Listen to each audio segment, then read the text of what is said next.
Good morning and welcome to the Landmarks Preservation Commission's public hearing and public meeting of today, Tuesday, May 20th, 2025. We'll begin this morning by taking attendance, and I'll ask our General Counsel, Mark Silberman, to call the roll. Chair Carroll, Here. Vice Chair Bland, Here. Mr. Chapin, Here. Chen, Yeah. Ginsburg, Here.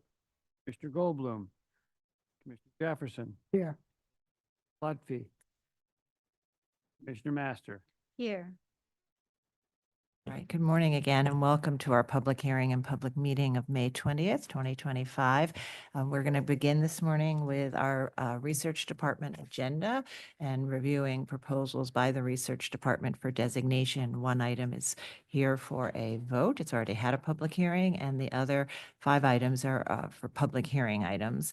And then we will move to our Preservation Department agenda to review applications for work on designated properties. And this meeting is being held in person in our hearing room on the second floor of 253 Broadway, as well as via Zoom, and it's being live streamed on our YouTube channel for anyone who would like to watch the proceedings. And with that, I will turn it over to our Director of Research, Margaret Herman. Good morning, Commissioners. Item number 1 is LP 2685, the former Whitney Museum of American Art, 945 Madison Avenue, Manhattan, Block 1389, Lot 50. The item proposed for designation is a brutalist-style museum building designed by Marcel Breuer and Associates and built between 1964 and 1966. Item number 2 is LP 2686, the former Whitney Museum of American Art interior, 945 Madison Avenue, Manhattan, Block 1389, Lot 50. The item proposed for designation is the interior of the former Whitney Museum, a brutalist-style building designed by Marcel Breuer and Associates and built between 1964 and 1966, consisting of portions of the lower level facing Madison Avenue, the first floor lobby, coat check and entrance vestibule, and the main stairwell from the lower level through the 5th floor, which may include but is not limited to the floor surfaces, wall surfaces, ceiling surfaces, lighting fixtures, and attached furnishings. And presenting both will be Lisa Buckley.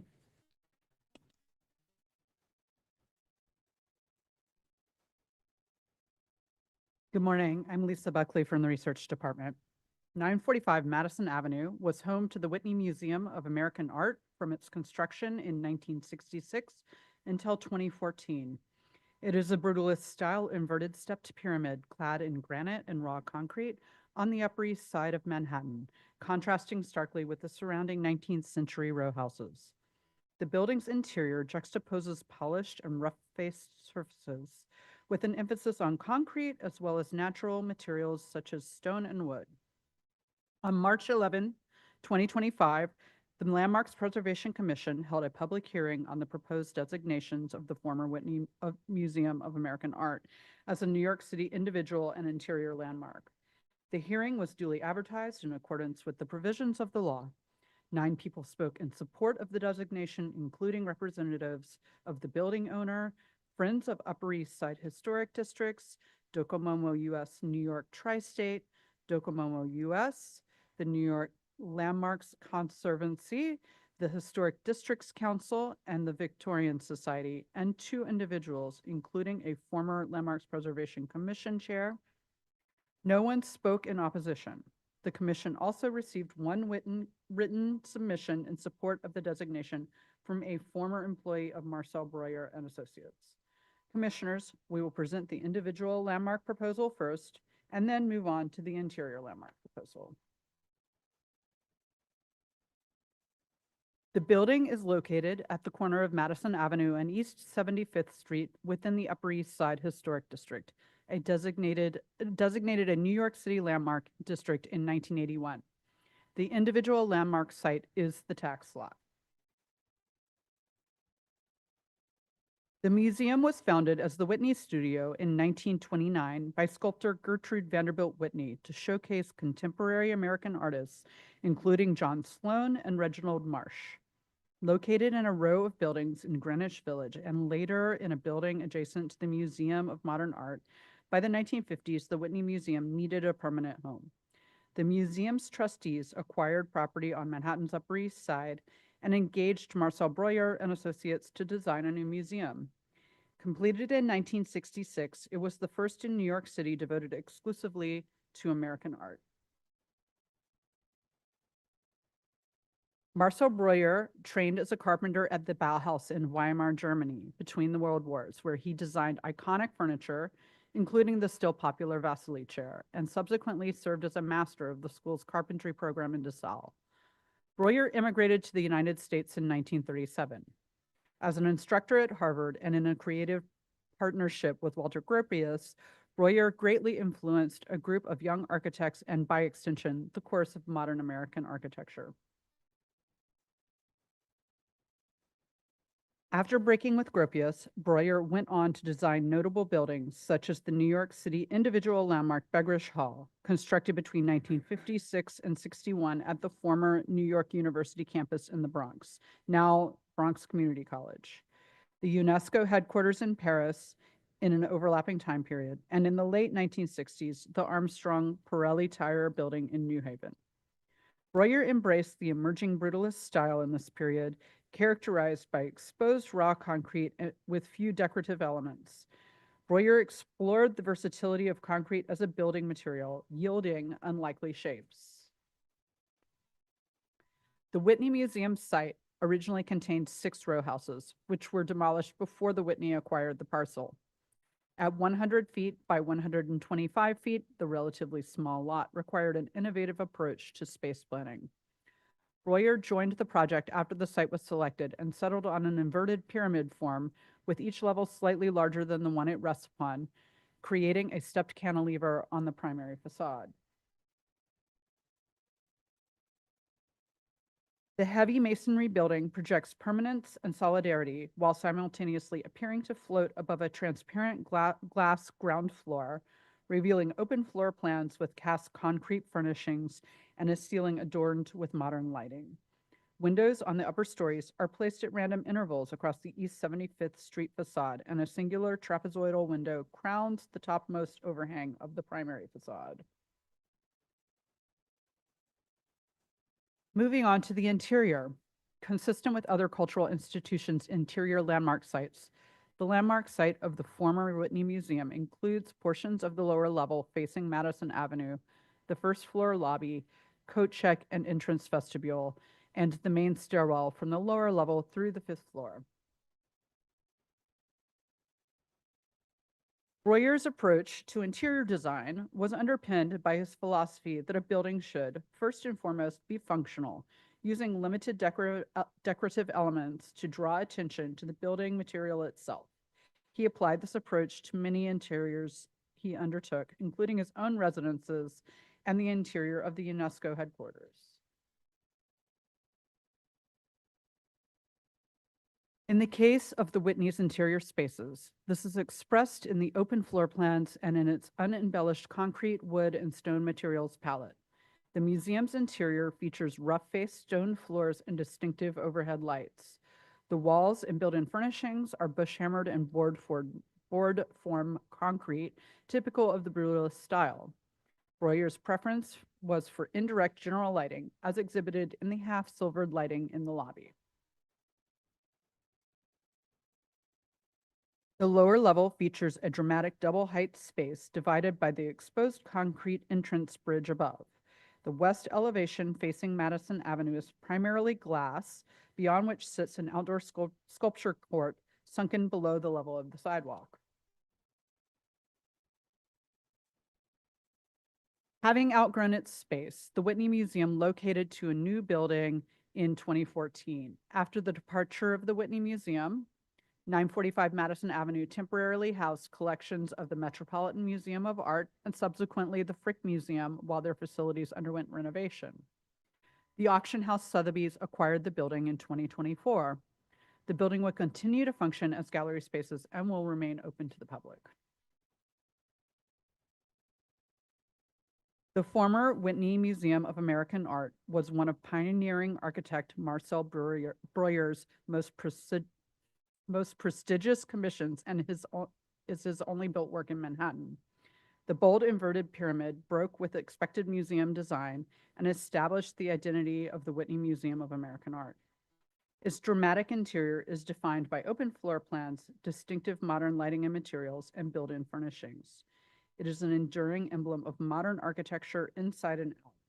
The Research Department recommends that the Landmark Preservation Commission vote to designate the former Whitney Museum of American Art as an individual and interior landmark. Thank you very much. Commissioners, do we have any questions before we move to comments? Seeing any questions, does anyone have any thoughts on this one? I'd like to speak to the designation. I think we've had a lot of support at the public hearing, and I think, this interior and the exterior are, really strong examples of the brutalist style and really a testament to New York City's role as a global center for innovative design. And I think as Elisa said, the only Marcel Breuer building in Manhattan. And I think we are poised to vote today, and I think this would be a really significant designation to move forward with. Any other thoughts? Yes, Vice Chair Bland. And I think arguably, at least from my point of view, this along with Rudolph's A&A building at Yale are probably the most important brutalist buildings in America. I mean, I'm sure I'm leaving out something, but to me, this building gets better and better and better the more I live with it and see it and understand it in relationship to its completely contrasting context around it, which is an odd thing, maybe for the Landmarks Commission to be lauding such a thing. We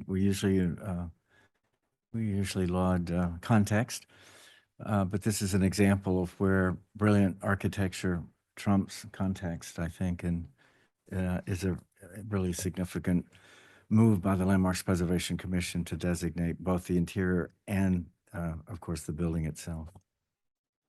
Yes, Commissioner Ginsburg. So I want to agree with Commissioner Bland, and just as someone who went there as a child soon after the museum is open, it's always been wonderful. And I just think, as Commissioner Bland said, it grows with age as being better and better. Yes. Yes, Commissioner Jefferson. I agree with my fellow commissioners, although I think they should take a look at how it approaches the urban fabric. It's very interesting the way it approaches. It is. Yeah. Anyone Yeah, else? I mean, both what Fred and Everard talked about the context and how, I find myself thinking about this building a lot here because of how it deals with the context. And to think of it along with the Guggenheim disruptors of context, these purposeful destroyers or working anti-context, but in reality they aren't. And living with and studying the buildings over time, you see how they made a very engaged approach with the urban fabric around them, and sought to identify their buildings within them as cultural, distinctive cultural elements. And I think that in that regard, they're a model for how I think about projects that we see that are cultural, that are placed within the fabric of the city. And specifically in terms of the interior, I think it's important for several reasons. First of all, the connection between inside and outside is something that we've made a very strong demarcation on, but certainly Breuer and his generation of architects sought to efface that to the greatest degree that they could. And this building is certainly an example of that. So the designation of the visible interior from the outside, I think, is very important, number one. Number two, the use of exterior materials, the continuity between the inside and the outside of textures, very rich, interesting textures and forms, I think is critical to the building's success. So I think it's a very good example of an interior designation. I do think that we should continue to explore, as we talked about during the testimony, of working with the applicant to see if get one of the galleries to be designated as well, because the ceilings of the galleries are quite distinctive and were quite pivotal. If you think about that period, Lou Kahn's Yale Museum 1, this building, a number of others featured that very distinctive ceiling and using it as an element against which art should be viewed. So I think it's worth pursuing that. Yeah. Commissioner Jefferson? Sorry. Eventually, yeah. Okay. To clarify what I meant about urban design. The building is placed in the corner, you have opposite. And art, what it says about art is that it's a castle, separate from the environment. That's what I was. Yeah. Thank you. Commissioner Chapin? Yeah, I agree with everything that's been said, including the ceilings that Michael mentioned, which I also mentioned during testimony. I spent a great deal of time in this building in its various incarnations, and I'm looking forward to seeing it in its new use, which I think is going to be spectacular. And I just wanted to comment how great it is to have the opportunity to designate modern landmarks to add to the city's treasures. You know, it's just, you know, it's part of what we do here that is really a terrific pleasure. Yeah, absolutely. Really catching all of the periods of our history and the juxtaposition of old and new, modern and contemporary and historic buildings all being designated and protected forever is really critical, I think, to the dynamism of the city. And, you know, I think in terms of the boundaries, we sort of did selected boundaries that were consistent with how the commission has designated interiors at other cultural institutions. But one thing I do want to say about Sotheby's is that it's a perfect use. This is going to be a premier showcase for art, and couldn't think of a better new user for the building. And, you know, we reached out to Sotheby's almost a year before they actually had control of the building. And we're really pleased and excited to learn that they loved the building. They loved it as an opportunity to showcase their art in this piece of art in itself, and that their planning goals were really very much aligned with our preservation goals. And I want to thank them for really embracing the conversations with us and working with us so collaboratively. And I do want to just point out on some of the upper floors, exhibit spaces that had been turned into offices are going to be restored by Sotheby's. And so there will be some fabulous new exhibit spaces upstairs as well. But I do want to thank them for their collaboration with our researchers as we did research on the site and working to get to this day. So here we are. If there are no other comments, we should make a vote. Yes, Commissioner Lutfi. Building on something, I mean, of course, I agree with everybody I testified. I spoke at prior hearings, but I just want to build on what you were saying. It's really unbelievable given given the wonderful match that there is between Sotheby's and the space, to think about what the possibilities are here. And in a way, I think if used in the way that I think they will, it's going to continue to draw people. People are used to going to this location to see art.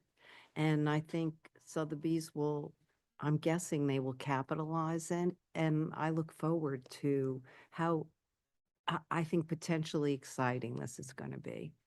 Absolutely. And, you know, that people will still be able to come in and experience art within this sculptural piece of art, of architecture. All right. So Commissioner Jefferson, would you like to make the motion? So move. Oh, we actually have to read it. Yeah. Do you have it?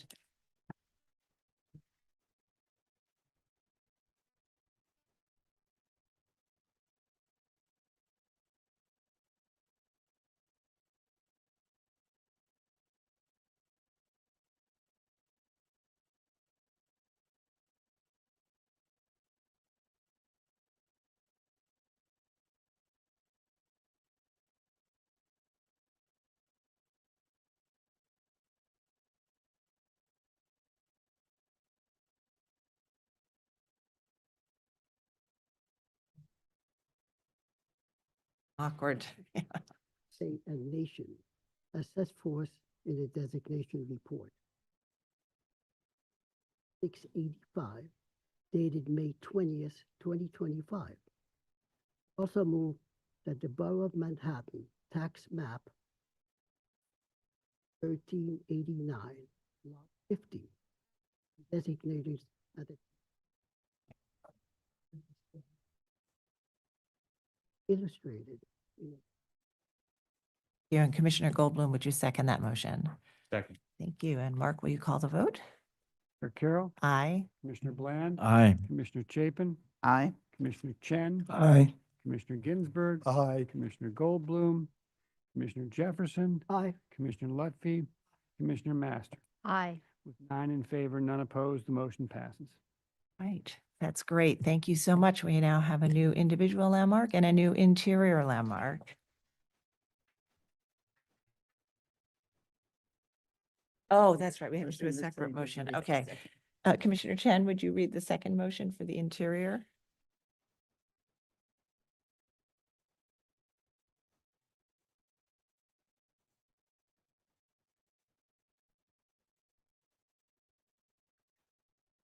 I move that Landmark Preservation Commission designate the former Whitney Museum of American Art Interior Borough of Manhattan as a New York City interior landmark because of its special character and special historic and aesthetic interest and value as part of development heritage and cultural characteristics of the city, state, and nation, as set forth in the designation report for LP 2686 dated May 20th, 2025.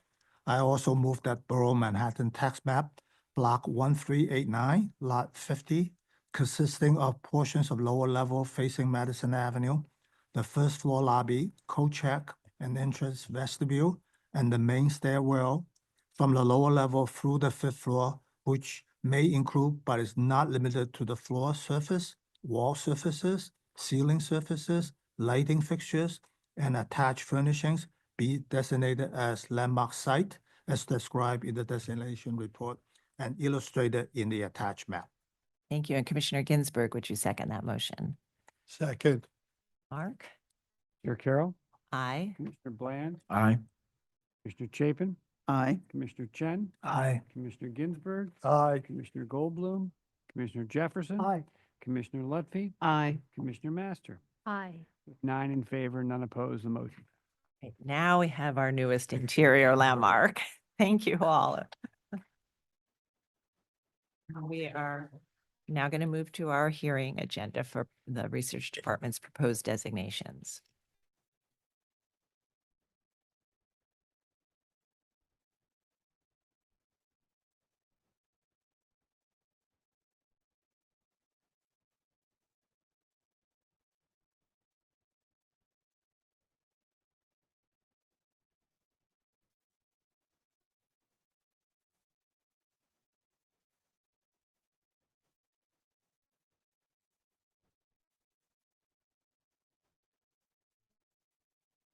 I'll read them all in. All right, good morning. Item number 1 is LP 2687, the Barbey Building, 15 to 17 West 38th Street, Manhattan, Block 840, Lot 31. The item proposed for public hearing is the proposed designation of a 12-story Renaissance Revival style loft building designed by Delano and Aldrich and built in 1908, 1909. Item number 2 is LP 2688 Fashion Tower, 135 West 36th Street, Manhattan, Block 812, Lot 19. The item proposed for public hearing is a 20-story medieval and Renaissance Revival style commercial building designed by Emery Roth and built in 1924 and 1925. Item number 3 is LP 2690, the Furcraft Building, 242 to 246 West 30th Street, Manhattan, Block 779, Lot 66. The item proposed for public hearing is a 14-story store and loft building designed by Henry I. Ozer and built in 1925 to 1926. Item number 4 is LP 2689, the 29th Street Towers, 214 to 226 West 29th Street, Manhattan, Block 778, Lot 48 and 52.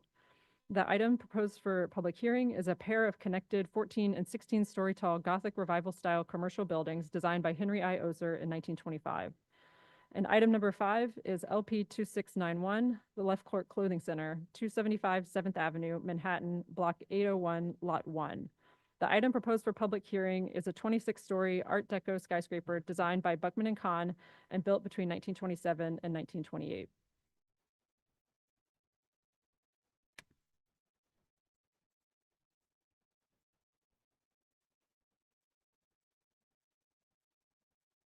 Good morning, Commissioners. I'm Margaret Herman, Director of Research, and I'll start with an explanation of LPC's Midtown South Initiative and an overview of the area's historical development before moving to the individual presentations by staff.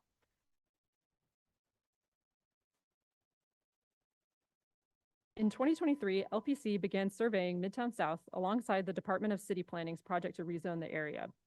LPC's Midtown South Initiative, shown in the dotted line on the map, is the area between 23rd Street to 42nd Street between 5th and 9th Avenues, encompassing the 4 areas being rezoned.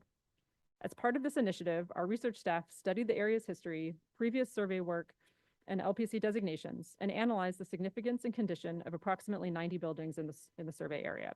We then developed a framework to illustrate the area's historic development patterns to identify thematic gaps that could be addressed through new designations. We found that LPC has designated more than 200 buildings in the broader initiative area, including 44 individual landmarks, 5 interior landmarks, and parts of 3 historic districts. These designations cover a range of historical eras in Midtown South, including the mid-19th century residential period, the neighborhood's history as an entertainment district and the Tenderloin at the turn of the 20th century, and its role as a general business and transportation center after the construction of Penn Station.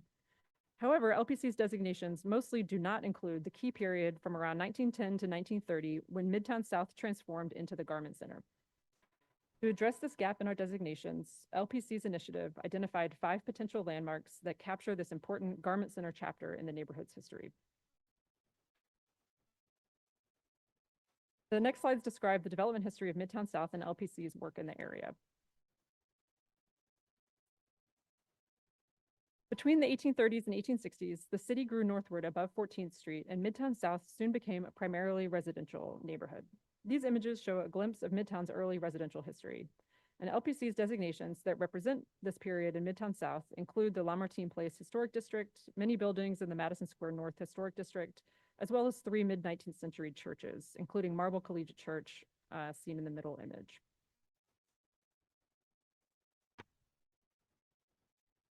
In the late 19th century, the area near 6th Avenue, Broadway, and Madison Square became an important entertainment and shopping district, with theaters and luxurious hotels built. By the end of the 19th century, Broadway from Union Square to 34th Street was lined with shops, hotels, restaurants, and entertainment venues. 6 opulent hotels from this period in our initiative area have been designated by LPC, including the Grand Hotel and the Hotel Walcott, as have several department stores associated with the area's retail history along 5th Avenue and in the Ladies Mile Historic District. At the end of the 19th century, Midtown South increasingly became known for its mix of new immigrants, working-class New Yorkers, including many Black residents, and it became known as the Tenderloin. A portion of this historic landscape has been preserved in the designated Tin Pan Alley buildings, which housed a variety of music publishing companies from the 1890s to the 1910s. And LPC has designated 3 other landmarks related to this Tenderloin history, in addition to the 5 buildings of Tin Pan Alley, which include a police precinct and 2 residential hotels. In the early 1900s, the Tenderloin became the site of large-scale demolition to make way for the new Pennsylvania Station. Penn Station's completion in 1910 allowed for improved transportation into Midtown South. LPC's designated General Post Office was completed in 1913, which along with Penn Station laid the groundwork for the neighborhood to become a much larger commercial district. LPC's other designations from this period reflecting Midtown's general importance for business include the 1912 Haskins and Sells building and the Greenwich Savings Bank, built in 1922, which is also an interior landmark. By the mid to the late 19th century, New York City had become the center of clothing manufacturing in the United States. The industry's manufacturing and retail presence in the city followed a pattern of northward migration from lower Manhattan and Soho to the area just south of Union Square and north up Broadway towards 23rd Street and beyond. Factories moved into increasingly large loft buildings, and grand department stores such as B. Altman were constructed after the turn of the 20th century. The illustration on the right shows the location of women's garment factories in New York City in 1900, 1912, and 1917, and the gradual migration of these firms from Lower Manhattan to Midtown South.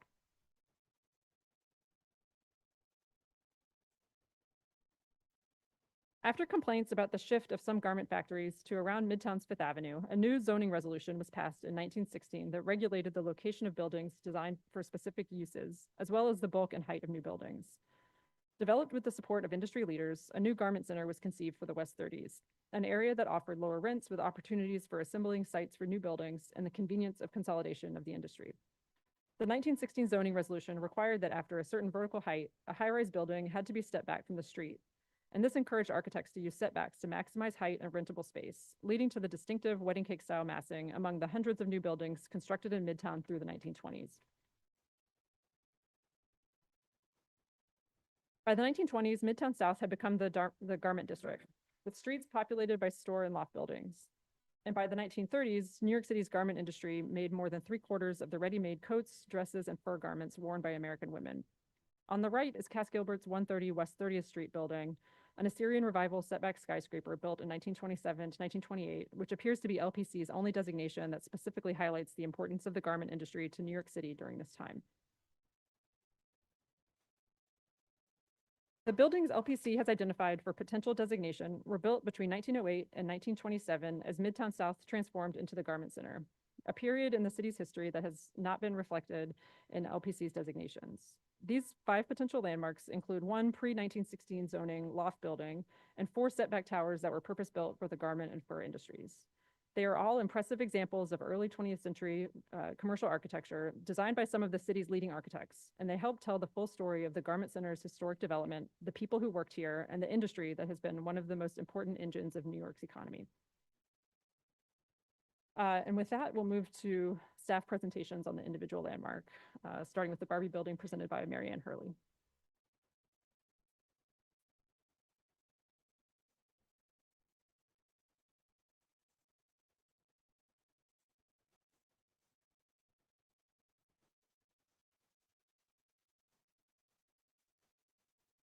Good morning. The Barbey Building at 1517 to 17 West 38th Street was built in 1908-09. Designed by the prominent architectural firm of Delano and Aldrich, its eye-catching design and materials framed 3 bays of window walls with Renaissance Revival terracotta. As one of the earliest tall loft buildings in Midtown, it also set the stage for the development of the entire neighborhood that would become the center for the fashion and garment industries. The Barbey Building is located on West 38th Street near Fifth Avenue, and the proposed landmark site is the tax lot. It sits on the site of the 19th century Barbey family home, and it's shown with a star. Henry and Mary Lorillard Barbey were wealthy New Yorkers who spent much of their time in Europe.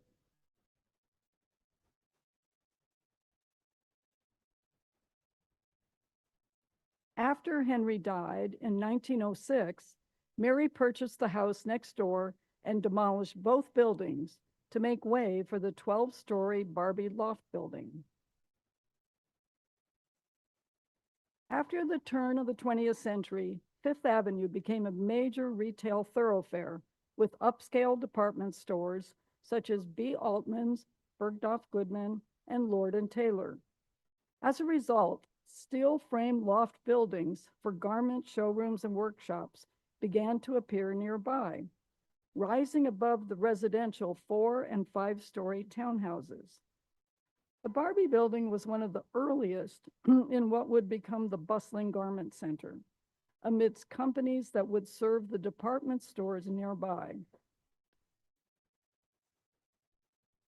The prestigious firm of Delano and Aldrich practiced from 1903 to 1955, working for affluent clients with commissions for many building types, but they are best known for estates, clubs, and institutional buildings. LPC has included many of their New York City buildings in its historic districts. And one of the most notable is the 1916 Colony Club on Park Avenue. Among their individual New York City landmarks are the 1913 Knickerbocker Club building and the 1924 Staten Island Savings Bank. The Real Estate Record and Guide reported that the cladding would be dark red brick and terracotta, accenting the facade with stylish classical ornament. Dividing the 3 window bays are 12-story engaged columns of bundled rods, which is an ancient Roman symbol of power. The regular grid of windows are held within a frame topped by a shallow, arched parapet. A distinctive decorative panel ringed with scrolls displays the construction date in raised Roman numerals. The building's sophisticated facade design consisted primarily of a wall of windows within a regular grid, foreshadowing later commercial and industrial skyscrapers. As a loft building, the layout was flexible to accommodate not only workshops, but other uses such as offices and studios. At its opening and over the years, the building has housed many kinds of companies: a corset manufacturer, hat makers, publishing firms, architectural offices, artist studios, and others.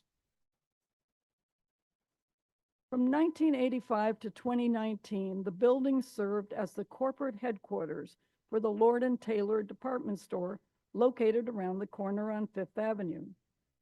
After Lord & Taylor closed its store and offices in 2019, the building's ground floor underwent a recladding and minor alterations, typical of large commercial buildings. The Barbey Building today remains an outstanding example of one of the earliest tall loft buildings constructed in what became the Midtown Garment Center. It's significant not only for its sophisticated architectural design by Delano and Aldrich, but also for its relationship to the fashion and garment industries. Thank you. Thank you, Mary Ann.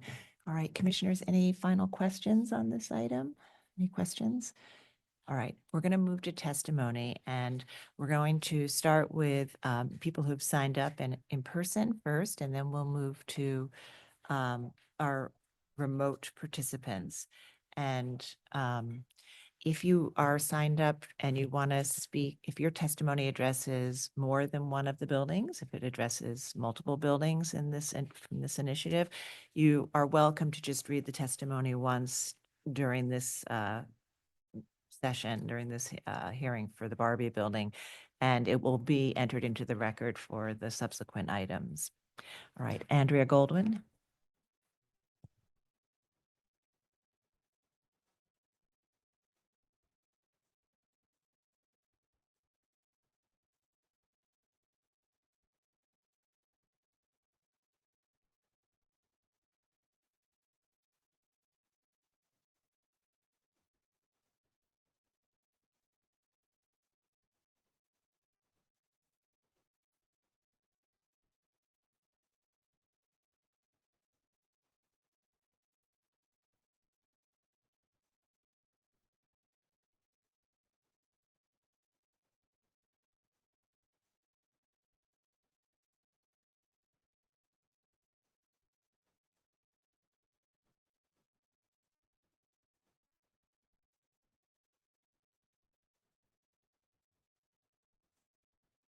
They restart.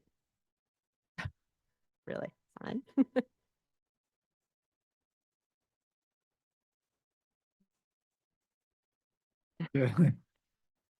Okay, Mark. Good morning, Chair Carroll and commissioners. I'm Andrea Goldwyn speaking again on behalf of the New York Landmarks Conservancy. The Conservancy is pleased to support designation of the Barbey Building and all five individual landmarks being heard today as part of the Midtown South Initiative. The 5 buildings represent significant moments in the history of the Garment Center.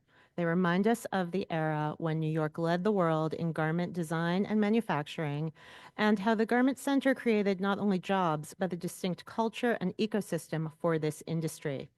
from the 1909 Barbey Building, which anticipated the move of the garment center to this area, to the Lefcourt Clothing Center, which cemented the garment industry's preeminence, all 5 buildings speak to the important role that this industry has played in the city's history and culture. The architecture represents the era well. All are masonry-clad towers with distinct and delightful ornament that occasionally makes a direct connection to the garment trade. Designed by notable architects, they were purpose-built with loft spaces for showrooms, studios, manufacturing, and office use. The historic height, setback massing on many of them, masonry facades, fenestration, and ornament of all 5 buildings are largely intact with some alterations, especially at the storefronts. These buildings are key to the garment center history, and we appreciate that the Commission has brought them forward for designation in the context of the Midtown South rezoning. However, the draft environmental impact statement lists many more buildings that reach eligibility thresholds for LPC and/or the State of the National Register of Historic Places.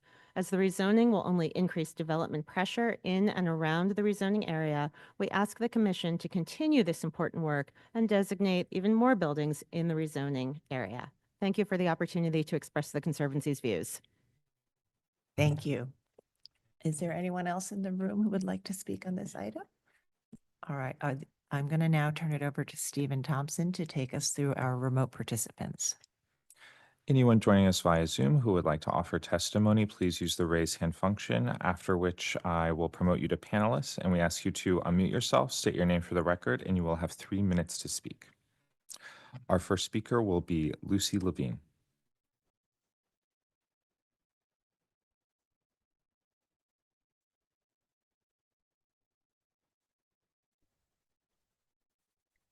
Hi, Commissioners. My name is Lucy Levine. I'm speaking on behalf of the Historic Districts Council. As the citywide advocate for New York's architectural, historical, and cultural neighborhoods, HDC supports the designation of the Barbey Building as an individual New York City landmark. The Barbey Building, designed by Delano and Aldrich for the socialites Henry and Mary Barbey, is an excellent example of Renaissance Revival architecture. In fact, the architectural historian Christopher Gray, writing in the New York Times, called the Barbey Building, quote, an unusually tailor-made structure for a district of off-the-rack garment and loft buildings. The fact that Delano and Aldrich, a team best known for tawny buildings like the Knickerbocker Club, designed this commercial and manufacturing building enriches our understanding of their work and of the origins of what would become the garment district. Throughout its history, the Barbey Building has been home to a wide variety of firms, including millinery and garment companies, publishing houses, architectural offices, artist lofts, and, from 1985 to 2019, the corporate headquarters of Lord & Taylor. This robust melange of art and commerce, labor and capital, manufacturing and sales offers a window into the dynamic and multifaceted history of the neighborhood. Indeed, tracing the history of the Barbey Building allows us to discover how the neighborhood evolved. As this area is being rezoned, we hope that designation of this building as an individual landmark will allow the Barbey Building to remain standing so that it can continue to evolve and contribute to the city's streetscape, either through dynamic commercial use or through adaptive reuse as needed housing.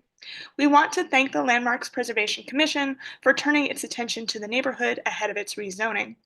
We are thrilled that the LPC has calendared 5 buildings in the Garment District, but we acknowledge that there are many significant buildings left to designate in the area.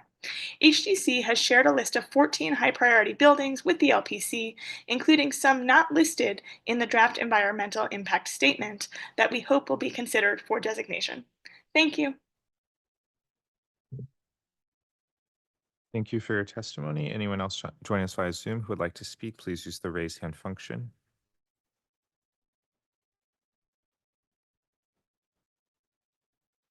Seeing none, I will note for the record that Brooklyn Community Board 4 is in favor of the Lefcourt Clothing Center. Sorry. All right, that was Save Chelsea. So we have a letter from Save Chelsea supporting designation. Is that right? No, sorry, they signed up to speak. Oh, Dave Holoka is raising his hand. Okay. All right, our next speaker will be David Holoka.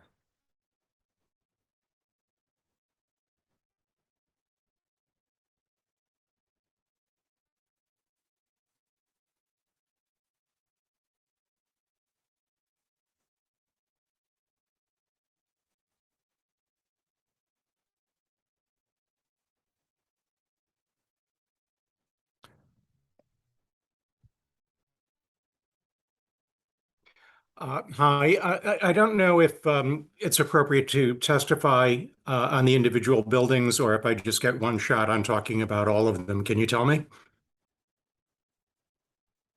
Well, you're welcome to do it all at once, or if you want to speak on each one individually, you're welcome to do that as well. But if you have something prepared that addresses them all as a group, you can do that right now, just as the Landmarks Conservancy did. In that case, I'll wait until we get to the individual buildings. I want to speak on three of them. Thank you, and I'll sign Okay, off all right. now. This is, we just are, we're discussing the Barbie building now, and so you don't Right. have testimony for that. I thought this might be my only opportunity to speak about the others, but I'll Okay, come back later. okay, thanks. All right, noted. Our next speaker is George Calderaro.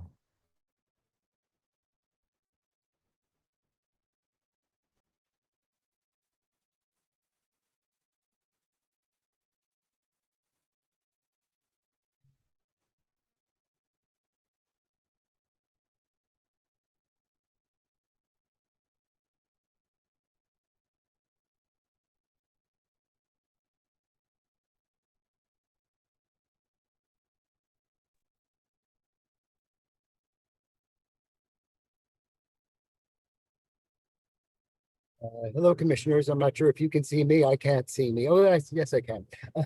I'm George Okay, yeah, we can Calderaro. see you. Mhm. Okay, great. I'm George Calderaro, a board member of the Art Deco Society of New York. In this role, I'm here to strongly support designation of the Lefcourt building, a fine example of many Art Deco buildings in the area. Okay, and I'm sorry, George, we are only hearing testimony right now for the Barbie building, but we will get to the Lefcourt building. Oh, okay. I was going to refer to the other ones as well. I thought you wanted testimony on George, if you're going to be speaking on all of them, you're welcome to do that now. Okay, thank you. Okay. A fine example of the many Art Deco buildings in the area and citywide that continue to represent Deco dynamism.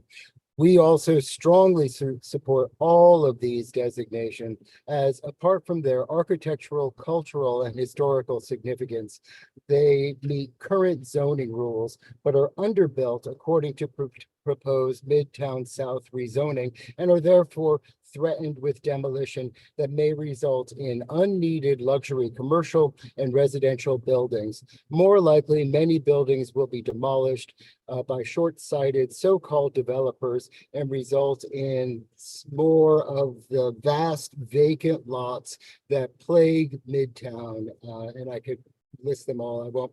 Bancroft, Castle, Demarest, and I could go on to talk about the historic buildings that the commission was unable, for whatever reason, to designate and now have resulted in vast vacant lots for up to a dozen years. Please don't let that happen to the rest of Midtown. Thank you. Thank you for your testimony. Anyone else joining us via Zoom who would like to testify for this item, please use the raise hand function. All right, seeing none, I'll note that Save Chelsea supports this designation. Right. So commissioners, if there are no other final questions, I think we'll move to close this hearing and we'll move on to the next item. Right, Vice Chair Bland, would you make a motion to close the hearing? So moved. Thank you, Commissioner Chapin. Would you second that motion? Second. All in favor, say aye. Aye. Aye. Any opposed? Okay, the hearing for the Barbie building is closed. Of course, we will continue to accept any written letters up until a scheduled vote, which will be in the near future. And we'll now move to our second proposed designation, which has already been read into the record. So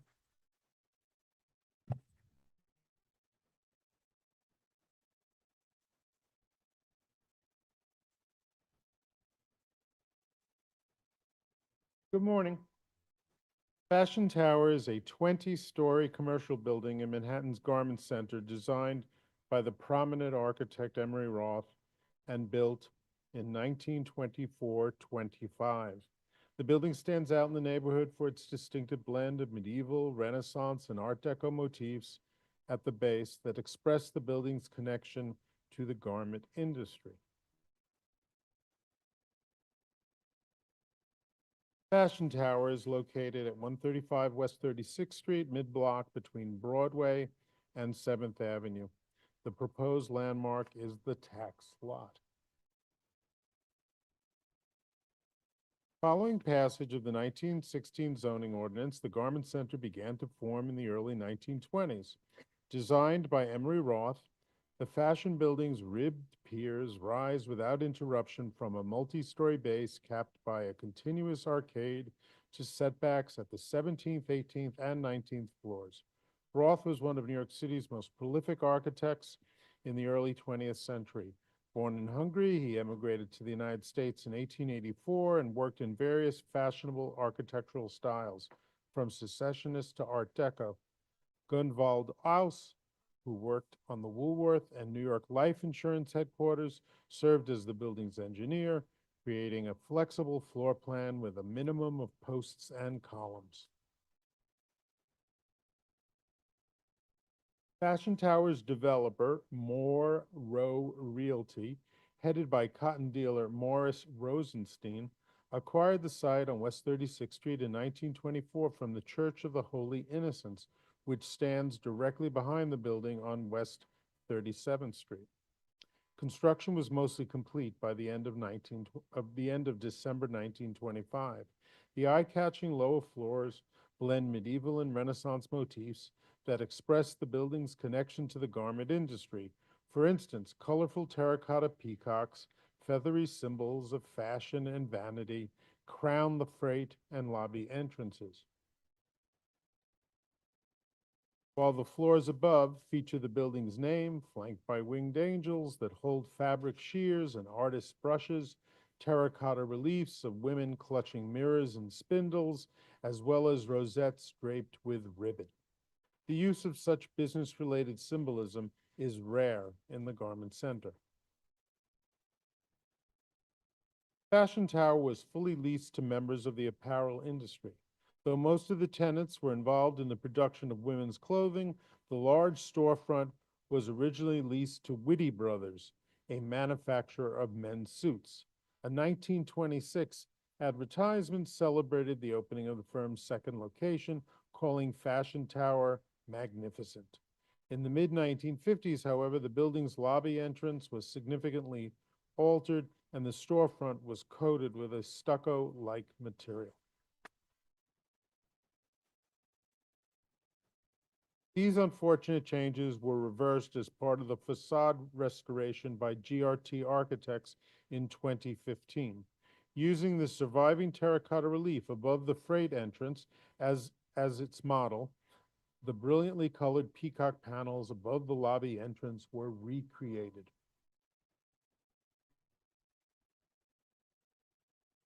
Fashion Tower is one of the most impressive buildings in the Garment Center and is especially notable for its unique decorative scheme that evokes its historic use.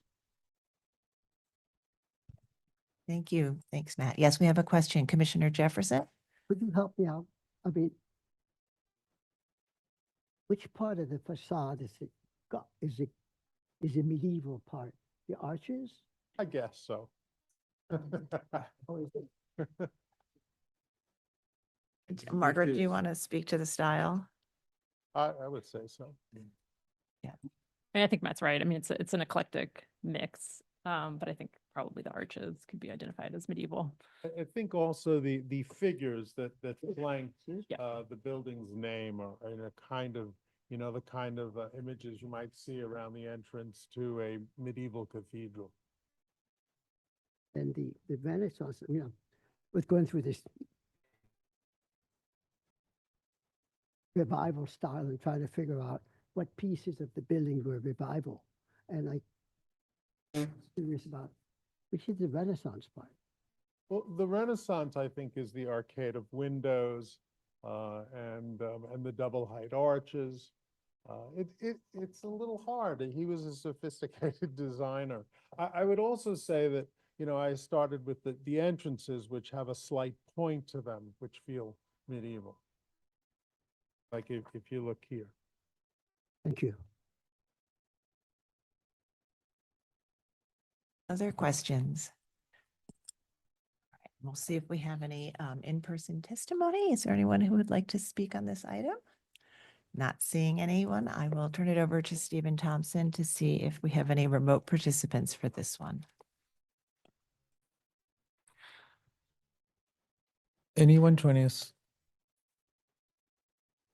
Anyone joining us via Zoom who would like to offer testimony, please use the raise hand function, after which I will promote you to panelist, and we ask you to unmute yourself, state your name for the record, and you will have 3 minutes to speak. Our first speaker will be Richard Lobel.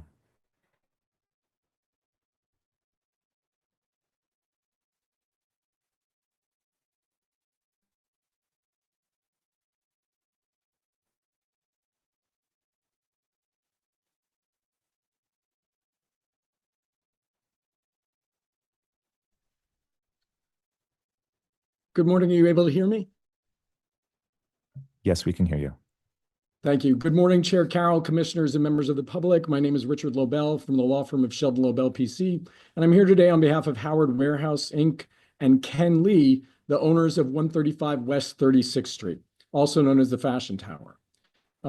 We respectfully voice our opposition to the proposed landmark designation of this property and request that the commission adjourn today's hearing and keep the record open for at least 60 days to allow a fair and thorough review. The owner was notified of this highly consequential matter less than 3 weeks ago and received the draft designation report only 6 days prior to today's hearing. That report cites 52 footnotes and over 40 distinct documents, which we've had no meaningful opportunity to analyze or respond to. Given that the commission spent months preparing this report, fundamental fairness demands more time for the owner to do the same. More importantly, the timing of this designation is linked to the city's proposed Midtown South mixed-use rezoning. And this rezoning aims to create much-needed housing and support post-COVID economic recovery. The tower sits squarely within the rezoning area. As currently proposed, it could be converted into residential housing, including affordable units, goals aligned with the city's broader planning vision. Landmarking the property now, after nearly 2 decades of inaction since its national register listing, raises concerns of why this building is being designated now and why in such haste. Of 38 historic resources within the rezoning study area, only 5 were calendared for designation and all are scheduled for today. This suggests a rushed process, not one grounded in deliberate, equitable preservation review. Substantively, we question whether this building truly meets the high bar for individual designation. The draft report cites ornamental features such as the colorful blue peacocks on the entrance arch, but these are modern additions installed in a 2013 to 14 renovation and do not meet the 30-year age threshold required under city law. This reliance on recent non-historic elements undermines the designation's validity. Architect Emery Roth, while prolific and renowned, has many buildings landmarked within Manhattan. The Fashion Tower is not one of his most significant works. In fact, it isn't even mentioned in the AIA Guide to New York City, which documents dozens of Roth's more prominent designs. Finally, the economic reality for this building is sobering. The building suffered deep commercial losses during COVID, and several floors remain vacant. A landmark designation would introduce major constraints, delaying or potentially preventing a residential conversion at a time when this housing is urgently needed. For these reasons, we ask the Commission to adjourn today's hearing, or at the very least to keep the record open for an additional 60 days so the owner can prepare a complete and informed response. We support thoughtful preservation, but not at the cost of transparency, fairness, and broader public interest. Thank you for your time and consideration. Our next speaker will be Lucy Levine.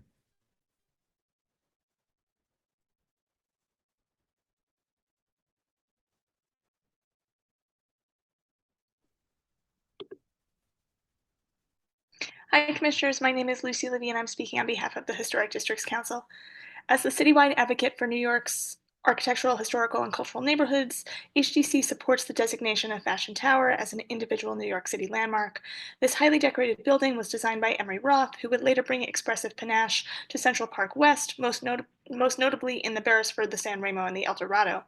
Apparel firms historically leased space here in Fashion Tower precisely because the building's expressive motifs symbolized all things fashion. This building was built as a symbol of the power of New York City's garment district, which has brought style to the nation and the world for more than a century. Notably, Roth had as much respect for garment workers as he did for garment owners in the district, which is why this building's freight entrances are as richly decorated as its main entrances. That respect for industry and labor should guide both this designation and the area's rezoning, this building and New York's fashion industry deserve recognition and protection as the neighborhood undergoes dramatic change. HDC is proud to be working with the New York Fashion Workforce Development Coalition to advocate for changes to the rezoning that will support the garment industry and small businesses in the neighborhood, while incentivizing the adaptive reuse of the area's existing historic buildings, including potentially this one, into housing. We want to thank the Landmarks Preservation Commission for turning its attention to the neighborhood ahead of this rezoning. We are thrilled that LPC has calendared 5 buildings in the Garment District, but we acknowledge that there are many significant buildings left to designate here. HDC has shared a list of 14 high-priority buildings with LPC that we hope will be considered for designation. Thank you. Anyone else joining us via Zoom who would like to speak, please use the raise hand function. That's all. All right, thank you. And I do want to address sort of both speakers and note that this was neither rushed nor not thoughtful. The research department began surveying this area a year and a half ago and have carefully identified and done research on properties that may merit consideration for designation. And so this has been an long-term and ongoing effort. And in addition, with respect to the outreach to the owner, this agency has been sending letters and notices of our proposed designation for some time now. So this was not something that was just sent 3 weeks ago to the owner. The official hearing notice was just sent 3 weeks ago, but our intent has been an ongoing set of, we've been reaching out for some time on that. So, but in response to the owner's concern, and I think, we have, I think we sometimes hear concerns about the impact of designation, and I think that this commission is very used to working with buildings, particularly this building type, and especially where changes are needed to ensure that the buildings thrive and can be used for their purpose-built use or other uses. But we will keep the record open until June 10th, which gives the owner an additional 3 weeks. And so, and as always, we would accept any written comments up until the date of the vote. So the record on this one will be kept open until June 10th, and we will not close the hearing at this point. All right, and we'll move to the next item.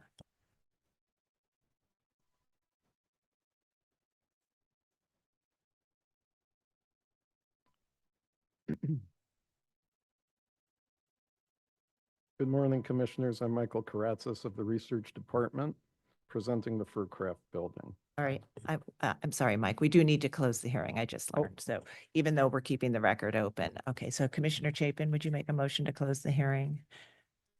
So moved. Thank you, Commissioner Lutfi. Would you second that motion? Second. All in favor, say aye. Aye. Any opposed?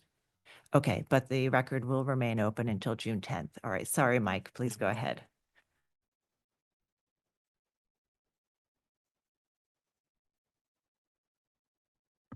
Okay, so I will be presenting the Furcraft Building. This building is a monument to the section of Manhattan known as the Fur District and to New York's leading role in the international fur business in the 20th century. The Furcraft Building is located on the south side of West 30th Street between 7th and 8th Avenues. Their proposed landmark site is a tax lot. When the building opened in 1925, this section of West 30th Street between 6th and 8th Avenues was known as Furrier's Street for its high concentration of businesses related to the manufacture, wholesale, and storage of fur garments and its significance to the international fur business. Furs were central to New York's commerce from its earliest days, forming the foundation of its colonial economy as the primary trade goods between the Dutch West India Company and New Netherlands indigenous people. Beaver skins were the most valuable pelts traded. Beavers were featured on the 17th century seals of New Netherland and its primary city, New Amsterdam, before being incorporated into the seal of the City of New York. As the official account of the city's seal and flag stated in 1915, so far as we know, this use of the beaver is unique in heraldry. By the early 1800s, New York City had a large wholesale fur market dominated by John Jacob Astor. In the late 19th century, the fur business was centered on Broadway and Bleecker Street. As with other garment manufacturers, makers of fur garments followed fashionable retailers northward as they relocated from Ladies' Mile to Fifth Avenue in the early 1900s. Around World War I, a new fur center began developing south of Penn Station between 6th and 8th Avenues. This happened as New York was becoming the world's largest fur center, as expressed in this 1916 advertisement. By the early 1920s, fur manufacturing was one of the city's largest industries, processing more than 27 million animal skins into garments each year.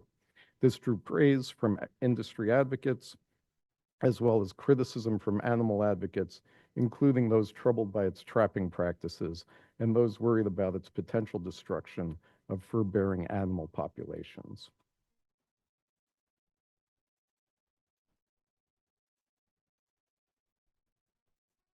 By 1922, New York's fur industry comprised 3,000 companies employing tens of thousands of people engaged in all aspects of the trade. More than 85% of the country's fur garments were manufactured in New York.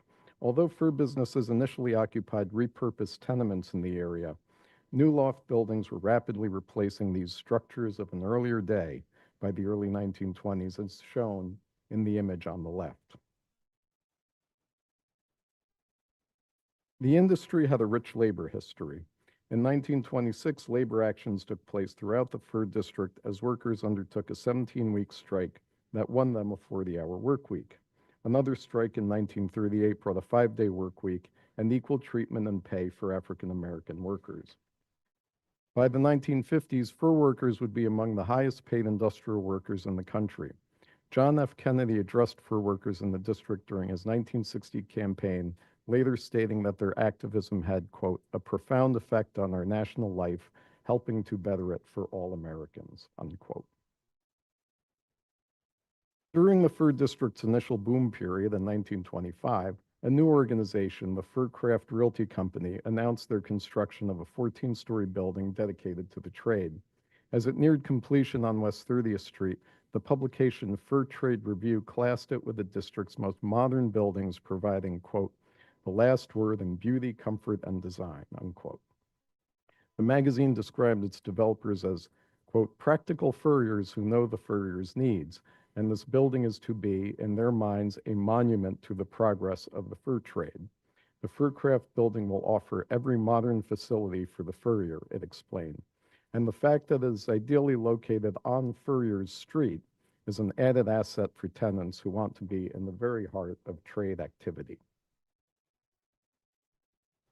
The design of the Furcraft Building reflected its owner's desire to make their building a monument. Most of its ornament is at the ground story, where classical bronze enframement, clock, and grand terracotta entrance surround with 2 alert foxes overlook the main entrance and the section of 30th Street then known as Furrier's Street. These foxes are perhaps the most striking and compelling reminders of the business in the old fur district. The original terracotta storefronts crowned by cartouches and bracketed cornices with Vitruvian scrolls also remain intact. The building's designer, Henry I. Oser, was an immigrant from Kiev who studied civil engineering at Columbia University. He designed several other loft buildings in the garment and fur districts, including 29th Street Towers, which is also being heard today. In the Furcraft Building, Oser skillfully blended the setback requirements of the zoning code with the neoclassical style. Above the 7th story, the facade recedes in a series of chamfered setbacks, and a prominent Greek temple projects forward. Above the 14th story is a 2-story tower framed by plinths. The tower's loss of decorative detail, as well as its hipped roof, represent the only substantive changes to this well-preserved building.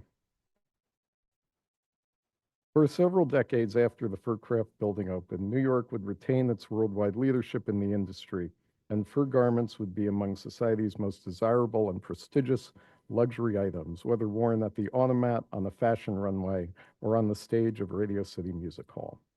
As the fur business thrived, so did the city's fur district. But by the 1980s, New York's fur district had shrunk as a result of warmer winters, changing fashions, the shift to overseas manufacturing, and highly successful anti-fur campaigns. Although most fur district buildings were subsequently adapted for other tenants, several furriers remain on 30th Street today.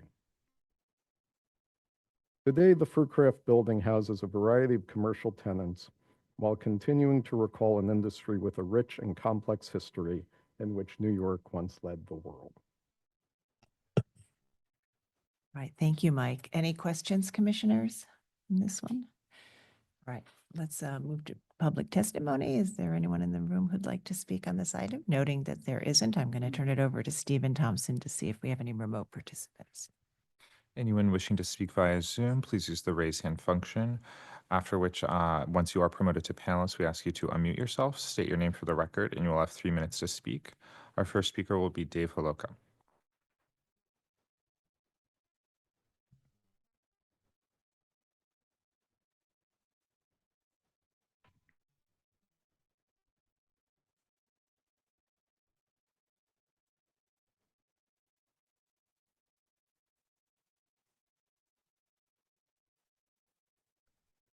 Good morning, Commissioners. I am David Holoka, a member of Save Chelsea, speaking on the group's behalf. Save Chelsea supports landmark designation of Henry I. Ozer's Furcraft Building. From its triumphal arched entrance guarded by sleek foxes to its temple-like crown, this structure conveys the elegance and status associated with fur clothing in its heyday. Save Chelsea asks the Commission to also consider designation of the next-door building to its east, the exquisite and largely intact 1894 Fire Patrol House at 240 West 30th Street, a work of architects DeYoung and Simon that embodies the city's Tenderloin District, a layer of New York history upon which the Garment District was built. It's the black painted building seen in some of the photos just shown. Thank you. Our next speaker will be Lucy Levine.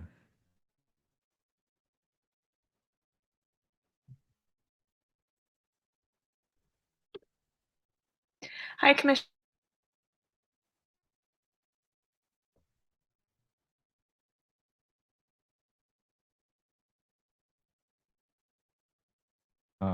Sorry, Lucy Levine, I'll be moving you back to panelist.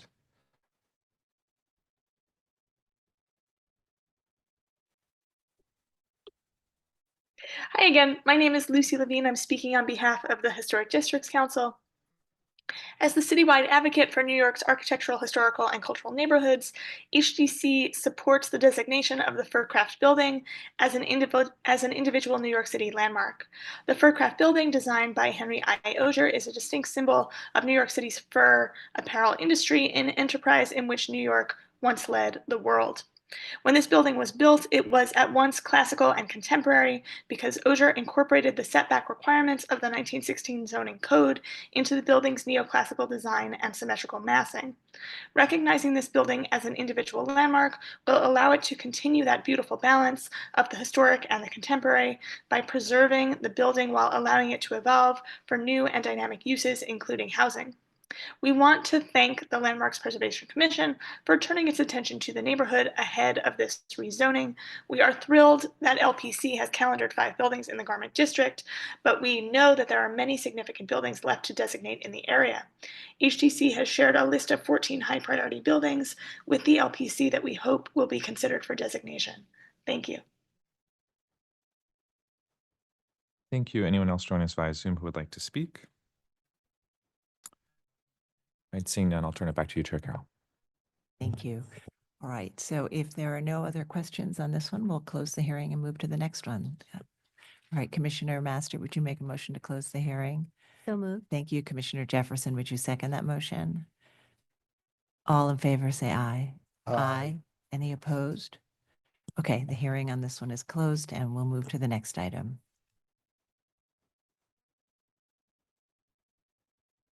Good morning. I'm Sarah Eccles, presenting the 29th Street Towers. The 29th Street Towers are a significant reminder of New York City's fur trade, which at its height was producing more than 85% of the United States fur merchandise. The towers are so called because they were owned and funded by two different developers but constructed together and connected through the back and base. The building's distinct setbacks, glazed terracotta, and ornamentation makes this purpose-built fur building a striking architectural gem in the garment center. The two connected buildings of 214 and 226 West 29th Street are located on the south side of the block between 7th and 8th Avenues. The proposed landmark site consists of both tax lots. Before their construction, the neighborhood was home to mainly a mix of Black residents and immigrants. The 8 buildings that were raised to construct the towers included 4 lofts, 3 dwellings, and 1 church.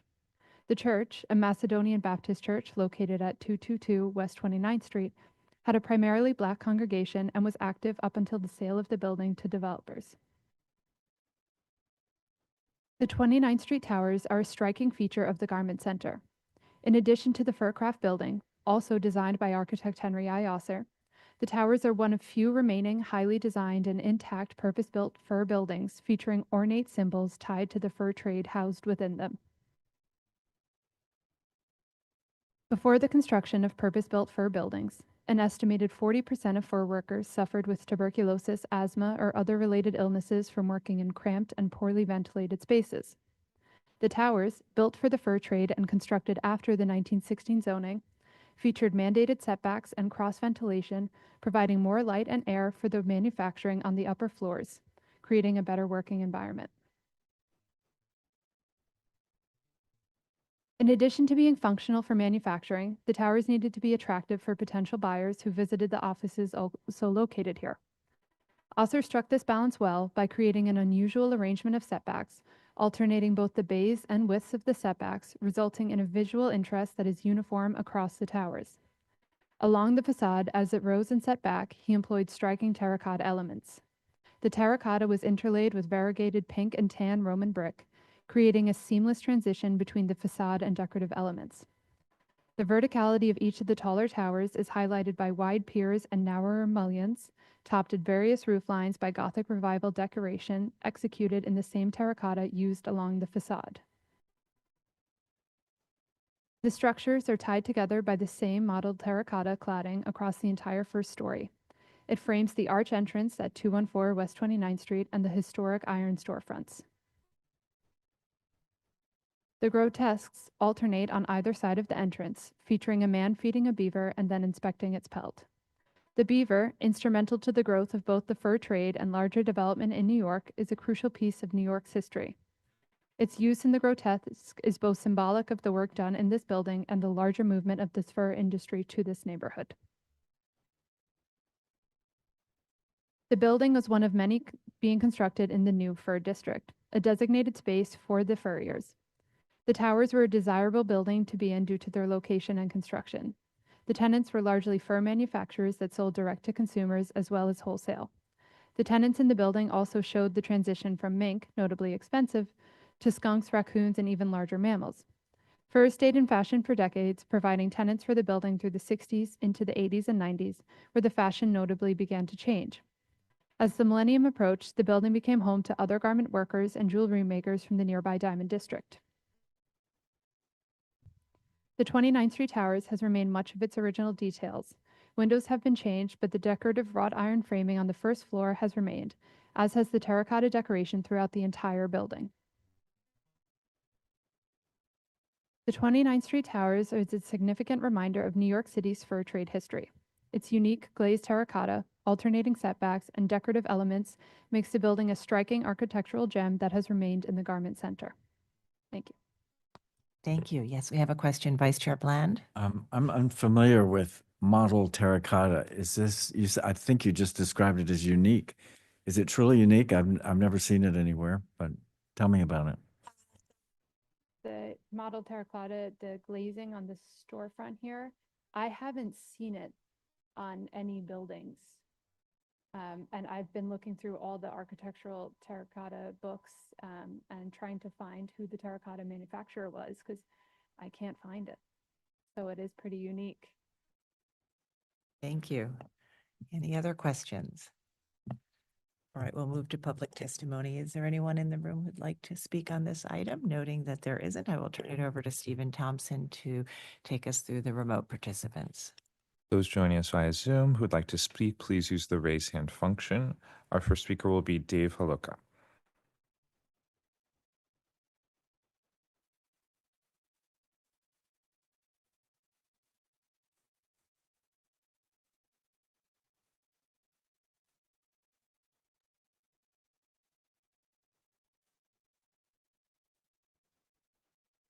Hi, Commissioners. Dave Hullock again, speaking again on behalf of Save Chelsea.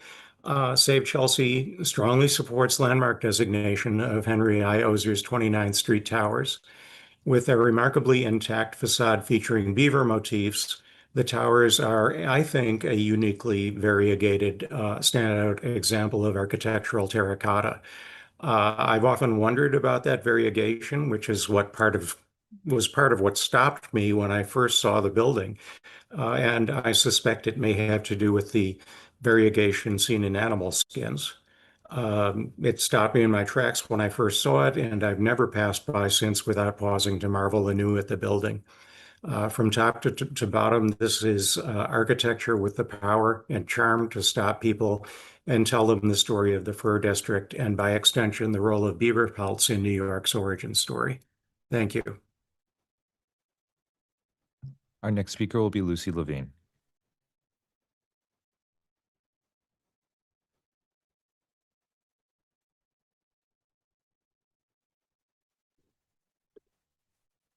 Hi, Commissioners. My name is Lucy Levine. I'm speaking on behalf of the Historic Districts Council. As the citywide advocate for New York's architectural, historical, and cultural neighborhoods, HDC supports the designation of the 29th Street Towers as an individual New York City landmark. These Gothic Revival style towers designed by Henry I. Oger includes model terracotta, an arched entrance, historic metal storefronts, and eye-catching setbacks that artistically comply with the 1916 zoning code. Like the other proposed buildings for landmarking that we've heard today, like several of the other buildings that we've heard today, the first floor was designed with motifs that symbolize the building's function. These towers were originally constructed for fur manufacturing, so naturally include decorative grotesques, which show an alternating pattern of a man holding and feeding a beaver and then inspecting its pelt. This serves as a symbol of what was one of New York's largest industries, garment and fur apparel. We want to thank the Landmarks Preservation Commission once more for turning its attention to the neighborhood ahead of this rezoning. We are thrilled that the LPC has calendared 5 buildings in the Garment District. We reiterate once again that there are many significant buildings left to designate here. HDC has shared a list of 14 high priority buildings with the LPC that we hope will be considered for designation. Thank you. Anyone else joining us via Zoom who would like to speak, please use the raise hand function. All right, seeing none, I'll return it to you, Chair Carroll. All right, so I think we'll move to close this hearing and move to our final item for designation today. Commissioner Goldblum, would you make a motion to close the hearing? So moved. Thank you. Commissioner Ginsburg, would you second that Second. motion? All in favor, say aye. Aye. Aye. Any opposed? All right, the hearing is closed, and we'll now move to our final item. Final item. Thank you.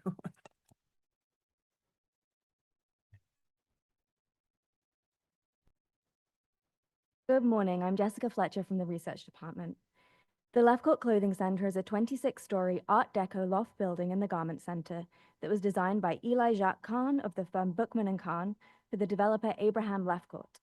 When it opened in January 1929, the center contained showrooms, manufacturing space, and offices leased to various clothing firms. Notably, this site also became an important place for union activity when the International Ladies Garment Workers Union began leasing a floor in the building for their health center in 1935 and then purchased the whole building in 1945. The Lefcourt Clothing Center is located at 2757 7th Avenue on the east side of the block between West 25th and West 26th Streets. The proposed landmark site is the tax lot. The buildings that would be raised to make way for the Lefcourt Clothing Center shown on this slide were typical of the broader landscape of the Tenderloin at the turn of the 20th century. The photograph on the left shows the tenement at the corner of 7th Avenue and 26th Street, and the photo on the right shows that same tenement, as well as the row houses converted into multifamily housing with ground floor stores, restaurants, and saloons that face 7th Avenue. Irish, German, and native-born white and black New Yorkers lived in these buildings in the late 19th and early 20th centuries. Abraham E. Lefcourt was a leading developer of the Garment Center, who played a significant role in relocating the industry from Lower Manhattan to Midtown South. Lefcourt was born in 1877, likely in Birmingham, England, to a Russian Jewish family who emigrated to the United States when he was 5 years old. Advancing through the clothing industry from a position as a clerk to a traveling salesman and eventual owner of a women's garment manufacturing firm, in 1910 he developed his first building, and in 1923 he devoted himself entirely to real estate.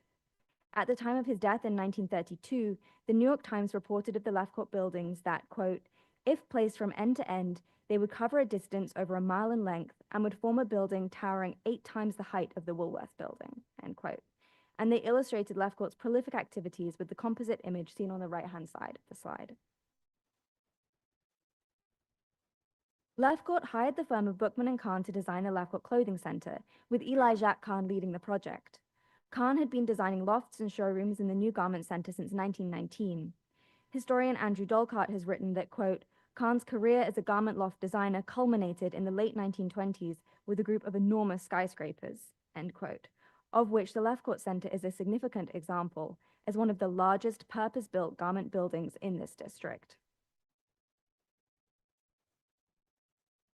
4 of Kahn's buildings have been designated as individual landmarks, including some of the most prominent buildings of the late 1920s, such as the 2 Park Avenue building with its exuberant Art Deco polychrome terracotta details, and the Holland Plaza building, designed in the modern classical style with expressionist brickwork decoration throughout.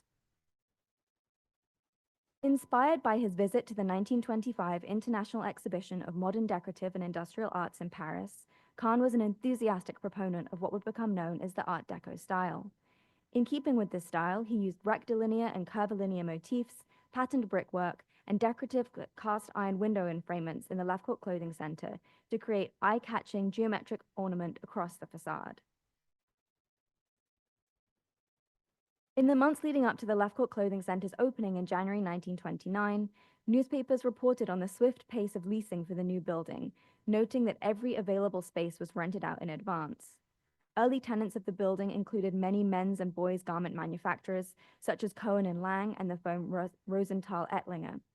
During the 1940s and 50s, there continued to be many clothing firms in this building, including Lewis Apparel Stores, the Phyllis Dress Company, and the Tops Overcoat Company. One of the most important tenants of the Lefcourt Clothing Center was the International Ladies Garment Workers Union. Established in 1900, the union organized to improve working conditions in sweatshops throughout the United States and Canada. Founded by Jewish immigrants, the union worked tirelessly to increase wages, limit work hours, and ensure safe working conditions. This was particularly important after the industrial disaster of the Triangle Shirtwaist Fire of 1911, in which 146 workers died. In the aftermath, the ILGWU negotiated with factory owners to protect workers. In addition to advocating for better conditions in the workplace, the ILGWU also built a robust cultural program and developed other benefits for its members, from education classes to a vacation camp. One of the most important benefits that the union provided was its health center. Originally located in 2 rooms at Union Square, the center greatly expanded over the years, and in 1935 moved into the 25th floor of the Lefcourt Clothing Center. When the health center opened at 275 7th Avenue, it employed 40 doctors, 5 nurses, and 25 staff members. Services on offer range from physical exams and prescriptions to minor surgeries. The center cost 35 cents a month, about $8 in today's money, in addition to union dues. The health center received press coverage throughout its early years, including notably a spread in the 1938 Life magazine, which reported on the life of a union member named Yetta Henner. The magazine showed Henner getting a checkup in the union's skyscraper health center and documented the crucial role that the health center played in the life of union members. In 1945, the ILGWU bought the entire building, occupying 5 floors and leasing out the rest to tenants.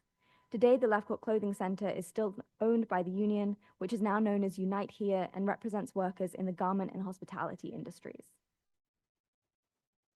The Lefcourt Clothing Center has undergone minor alterations to the commercial storefronts, the addition of an aluminum cornice at the first floor, and 2 minimally visible rooftop additions. Windows have been replaced with louvers throughout.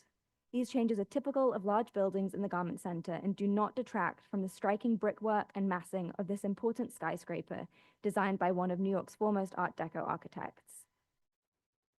Because of its historical and architectural significance, the Lefcourt Clothing Center is proposed as an individual landmark. Thank you. Thank you very much. Any questions on this one? All right, we'll move to public testimony. Is there anyone in the room who would like to speak on this item? Noting that there isn't, I will turn it over to Stephen Thompson to see if we have remote participants. Those joining us via Zoom who would like to speak, please use the raise hand function. Our first speaker will be Dave Holoka.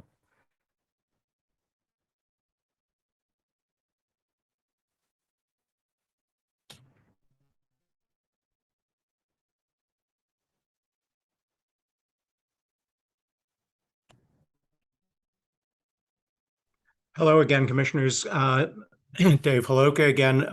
I am a member of the Chelsea Land Use Committee, Community Board 4.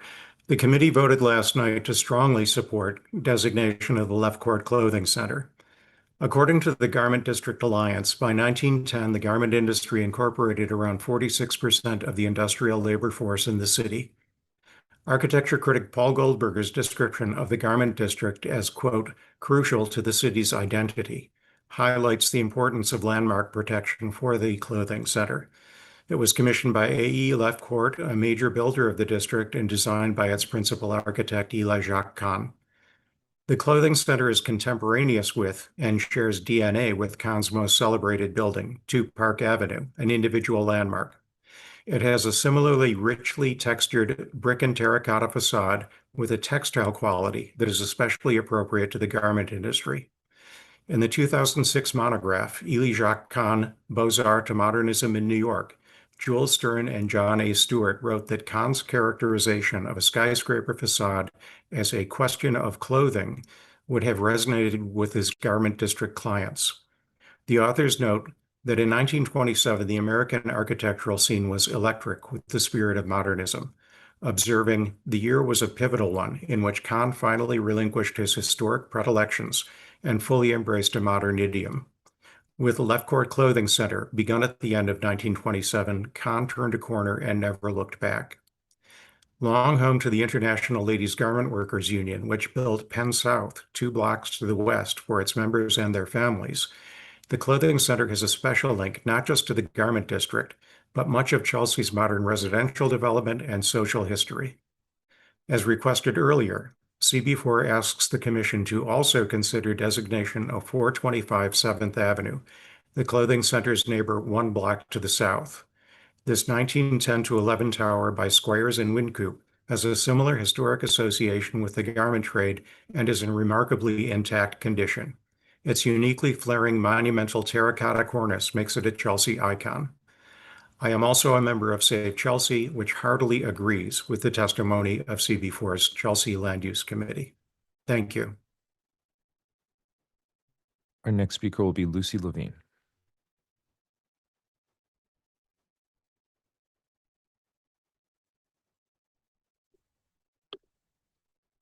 Hi, Commissioners. My name is Lucy Levine. I'm speaking on behalf of the Historic Districts Council. As the citywide advocate for New York's architectural, historical, and cultural neighborhoods, HDC supports the designation of the Lefcourt Clothing Center as an individual New York City landmark. This is a powerfully significant building in the history of the garment district in every way. It was developed by Abraham E. Lefcourt, designed by Eli Kahn, and owned by the International Ladies Garment Workers Union, now Unite Here. Lefcourt, Kahn, and the ILGWU were 3 of the most important engines of the garment district. Lefcourt was the most prolific builder in the district. He developed 31 buildings in 20 years, so many that he marketed his own metropolis. He called it Lefcourt City. Kahn designed 5 buildings for Lefcourt and 14 buildings in the garment district overall. He is celebrated as a father of the New York skyline, one of the 3 musketeers of Art Deco, along with Ralph Walker and Raymond Hood, and as a master of the loft building. He sought to help create what he called a New York style of architecture and understood municipal regulation itself to be integral to that effort. For example, he said that the 1916 zoning code's setback provisions for light and air created, quote, a new style out of the very restrictions they contain. The International Ladies Garment Workers Union, once one of the largest unions in the country and the first to have primarily female membership, played a leading role in improving both the working and social lives of its members and of workers throughout the country. Its successor organization, Unite Here, still owns the building and carries on the vital work of organized labor. The Lefcourt Clothing Center stands out for its large footprint and prominent location on 7th Avenue, its decorative metal window frames and patterned brickwork. It is worthy of designation not only for its architectural merit, but also, and perhaps more so, for the extraordinary social and labor history it represents. We want to thank the Landmarks Preservation Commission for turning its attention to the neighborhood ahead of this rezoning. We are thrilled that the LPC has calendared 5 buildings in the Garment District, but we acknowledge that there are many significant buildings left to designate here. HDC has shared a list of 14 high priority buildings with the LPC that we hope will be considered for designation. Thank you. Anyone else joining us via Zoom who would like to speak, please use the raise hand function. Right, seeing none, I'll return it to you, Chair Carroll. All right, thank you. So if there are no other questions on this one, we'll move to close this hearing and move on to our Preservation Department agenda. Commissioner Chen, would you make a motion to close the hearing? So moved. Thank you. Vice Chair Bland, would you second that motion? Second. All in favor, say aye. Aye. Aye.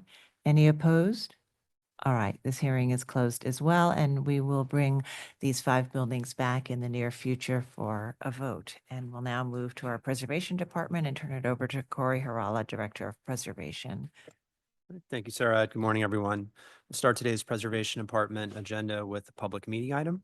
It's public meeting item number 1, LPC 25-04132. This is an application for an amendment.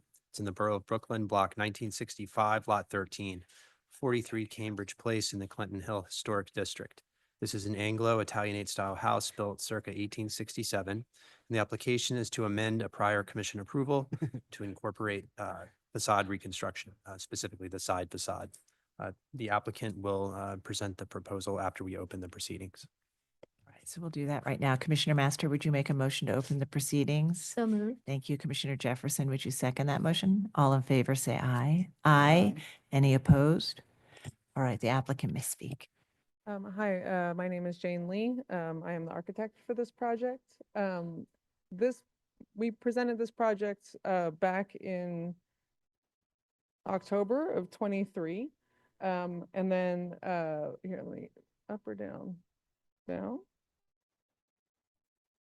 I'm sorry. I told you I was going to have some technical difficulties. Okay, there we go. So this is a 14-foot wide townhouse on a double lot. It is in estate repair, I would say. It is in pretty bad shape. It is falling down. The plan, this has already been approved through Landmarks, both through a public hearing and a commissioner's hearing all the way back in 2023. So there's the building is on the left side, and then this is sort of the side lot of this building. There is a party wall that we are adding an extension to. We're adding an oriel to it. That was what went through public commission. As we sort of went through finalizing all the construction drawings for this project, we came up against a situation where this sidewall is really structurally compromised. The sidewall and the back wall are structurally compromised to a slightly scary point. So our plan to retain that sidewall pivoted. We had a previous engineer on this project. We kind of lost faith in that engineer. We had another engineer do a review of that sidewall. He also believed that it was structurally compromised, and so we ended up switching engineers to a new engineer and sort of like figuring out what we could do about that sidewall and the rear wall of the building. And he's here, and he's also submitted a report to the Landmarks Commission. There are sort of very visible cracks on the side of the wall, and it is starting to pool into the yard, which gives us concern. There's also some pooling in the front facade, which we believe we can pull back into the building, and there's some collapsing of the floors inside the building. These are the proposed elevations of the building, the front elevation and the rear elevation of the building. The front is going to be painted. We've already gone through sort of finish review with Landmarks. It's been approved. All of the work will match that finish. The back is going to be brick. And then the sidewall, which we would like to reframe, which Shar will talk about in a second, we'd like to reframe, will be a stucco finish that will match that finish on the front of the building that has already been approved. This is a view of what was approved in the original proposal with the commissioners before. We went through and revised some details on a staff level. And on the right side is the updated proposal. You can see there's some expansion joints in the ephes for the new wall, and there's been some cornice and trim details that have been revised with at a staff level with Landmarks.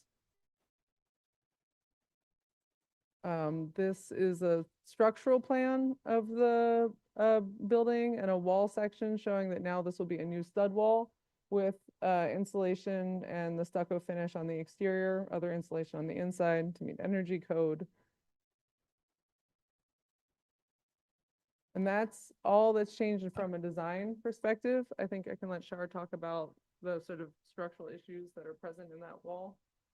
Hello, my name is Shahriar Rafi. I'm a professional, licensed professional engineer, owner of SH Engineering PLLC. And I've observed the two walls on this building. The wall on the right side, which we'll call exposure 4, and the wall at the rear, which we call exposure 3. Both of them, I noticed, so exposure 4, the one on the right side, has significant large structural crack running down the whole thing, which you saw in the photo before. It also has bulging, and it's also disconnected from the wall at the front and the rear. So this has significant structural distress. And the wall at the rear has bulging between the cellar and the first floor, which I observed. And it also has disconnected from walls on both sides, as well as cracks above the window. And I believe it's not structurally stable. It's not safe. So that's why I'm recommending removal and demolition of these two walls. I observed the front facade, which is exposure 1. That one is in better shape. It has some problems, but they can be repaired and preserved. And the two walls to be removed and replaced, as you saw in the previous slide, they're going to be replaced with the cold form steel stud wall with stucco backing. Thank you, Vice Chair Bland.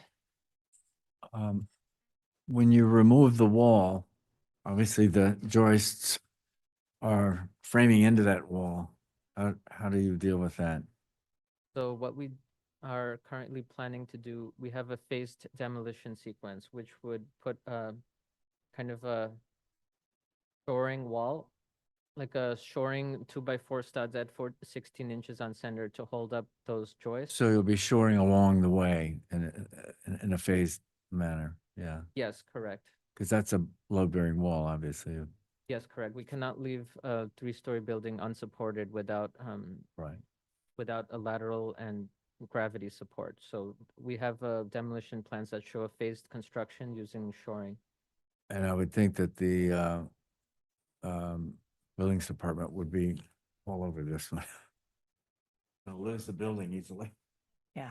And Corey, do you want? Yeah, we do have this on our list for enhanced engineering review, whether with our structural engineer, Don Friedman, or with DOB. So that's sort of an ongoing thing. But I did want to point out, really, the reason this is before you specifically is there's some specificity in the rules in terms of how you can reconstruct a facade. It calls for masonry sort of through and through. This proposes steel stud backup with a face brick in front of it. So that's one part of it. The second part is with the side facade. Since this was a facade that was never intended to be exposed, there's some question as to what is the appropriate finish. Should it be common brick, like the original party wall was actually made out of or in this case, stucco, like it was often done to exposed walls once they became exposed. So in this case, the applicant's proposing it is an exterior insulated finish system. However, my understanding is it has a very thick 3-part stucco exterior to it. So it is much more like traditional stucco, but it does have the joints that you see on the top, upper right rendering that, Is it typical stucco historic part or of the is wall it wouldn't have.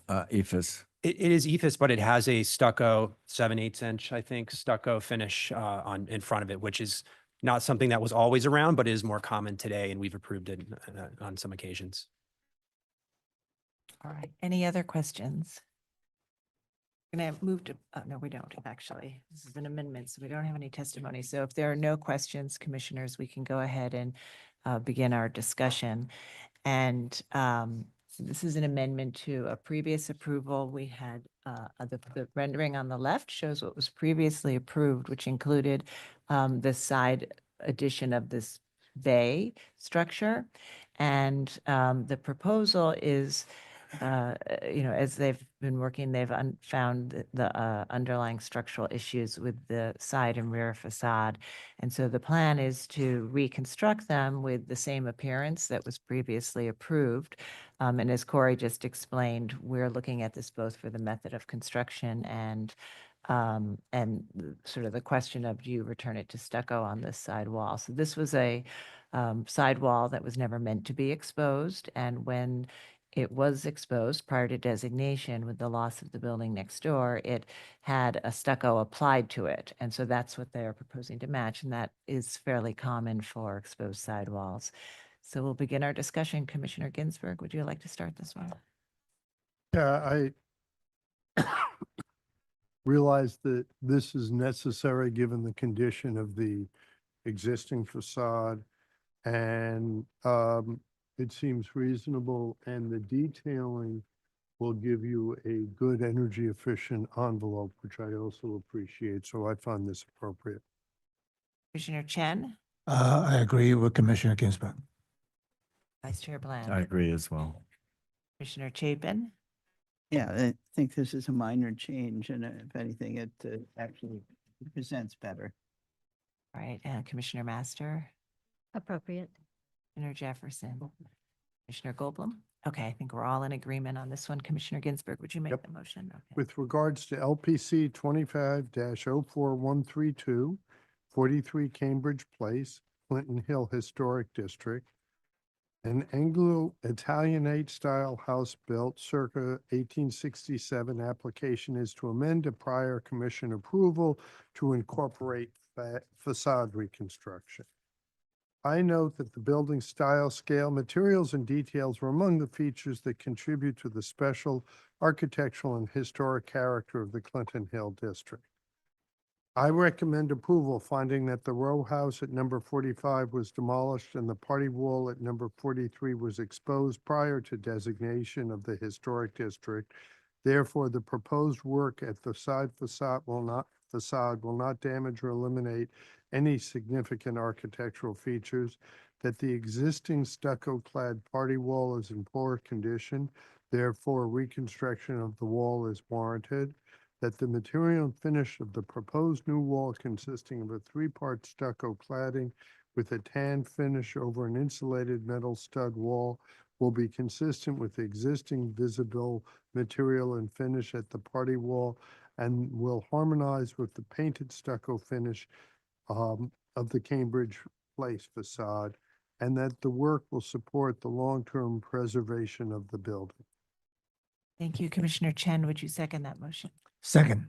All right. John, will you call the vote? Chair Carroll, Aye. Vice Chair Bland, Aye. Commissioner Chapin, Aye. Commissioner Chen, Aye. Commissioner Ginsburg, Aye. Commissioner Goldblum, Commissioner Jefferson, Commissioner Lutfi, and Commissioner Master. Aye. 8 in favor, 1 abstention. The motion passes.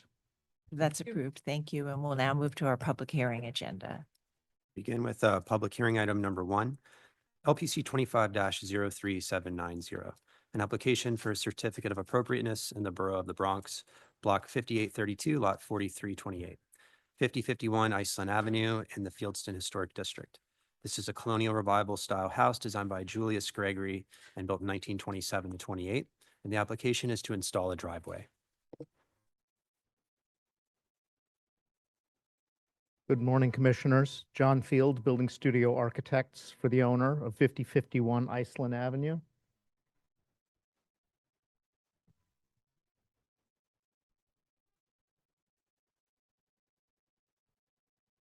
Not happy. There we go. This is a driveway improvement and curb cut in the Fieldston Historic District. Our house is at the top of the historic district on Iselin Avenue, where it slopes steeply down towards the Henry Hudson Parkway. Delafield Avenue here is unimproved. It is a mapped street, but does not exist. Here's an aerial. You see this is heavily treed.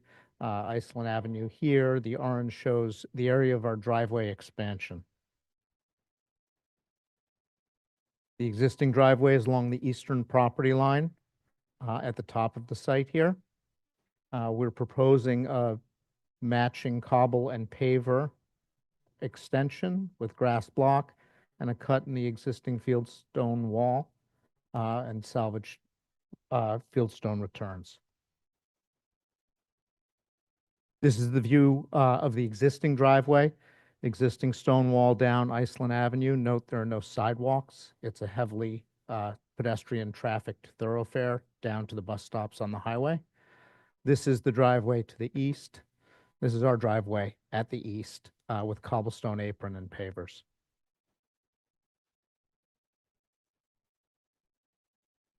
The view on Iselin of where the new driveway will be, you'll see the house here behind the foliage.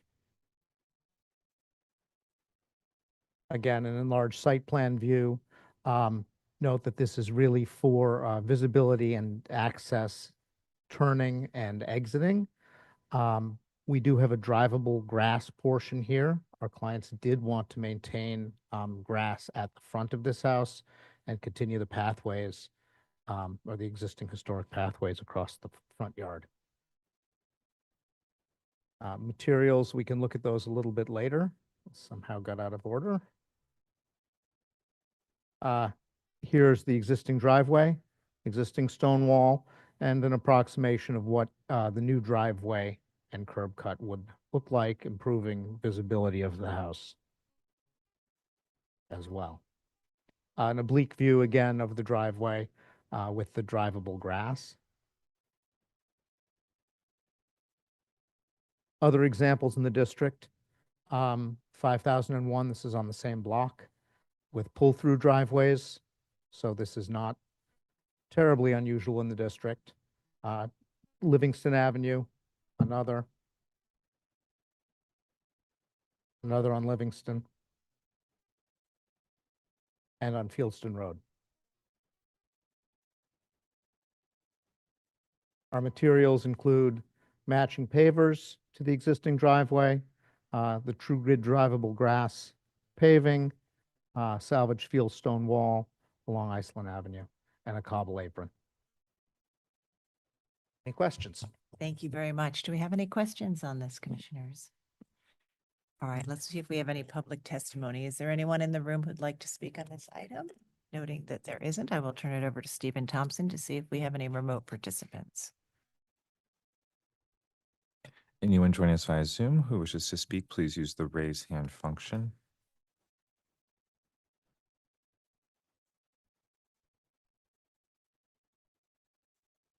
Seeing none, I will note for the record that Bronx Community Board 8 recommends approval. Thank you. All right, so commissioners, if there are no final questions, we can move to our discussion. So Commissioner Chen, would you make a motion to close the hearing?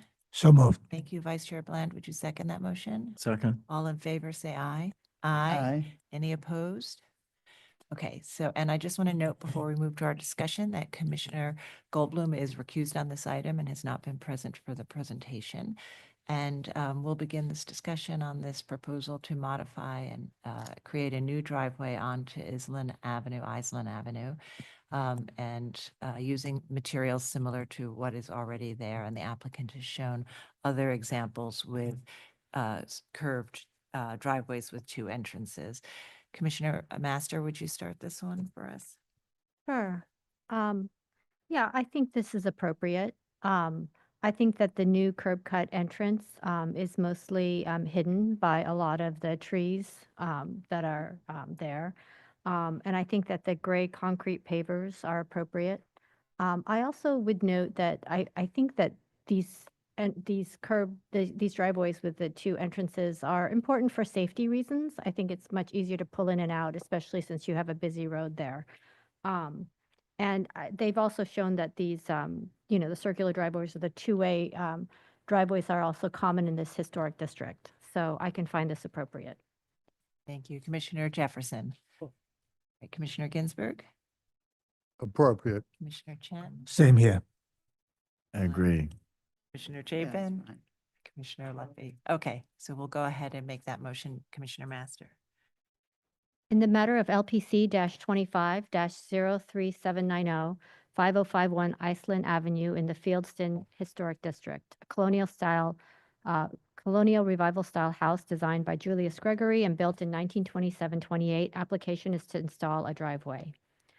I note that the building's style, scale, materials, and details are among the features that contribute to the special architectural and historic character of the Fieldston Historic District.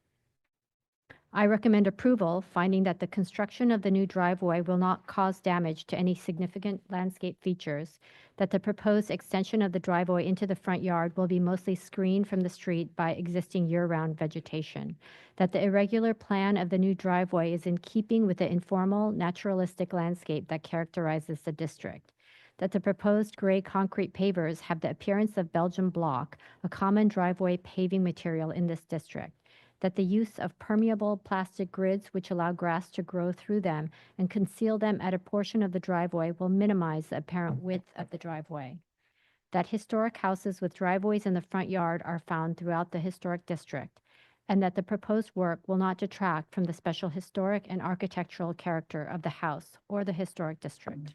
You, Commissioner Jefferson, would you second that motion? Second. Thank you. John, will you call the vote? Chair Carroll. Aye. Vice Chair Bland. Aye. Commissioner Chapin. Aye. Commissioner Chen. Aye. Commissioner Ginsburg. Aye. Commissioner Jefferson. Aye. Commissioner Lutfi. Commissioner Master. Aye. 8 in favor, none opposed. The motion passes. All right, so that's approved. Thank you. And we'll move to the next item. Next item is public hearing item number 2, LPC 25-07606. This is an application for a binding report in the Borough of Manhattan, Block 16, Lot 1. Pier A, aka 22 Battery Place, an individual landmark. A pier building designed by George Sears Green Jr. and built in 1884 to 86 with an addition built in 1900. The application is to replace windows. And I'll note that this was incorrectly advertised as an advisory report on the agenda, but it is for a binding report. Thank you.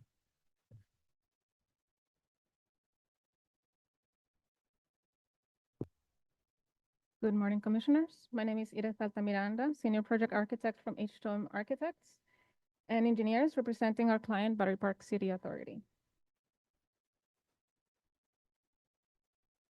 Here we are to review a proposal for the window replacement of the Harbor House at Pier A in Battery Park.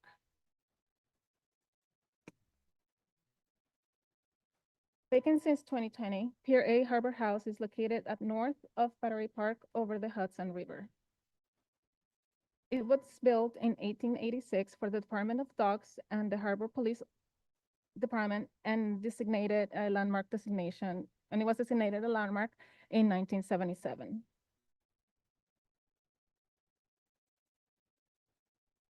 The original building was a two-story structure from the Victorian era with a clock tower overlooking the river. Prior to its landmark status in 1900s, a three-story addition was built at the eastern end of the building, as highlighted on the picture to the left. And highlighted on the right frame is the third-story expansion built a couple of years later. In 1964, the Pier A became the fireboat house of the fire department, and renovations at the time stripped all existing ornamentation from the building. Here's a later picture of the fireboat house.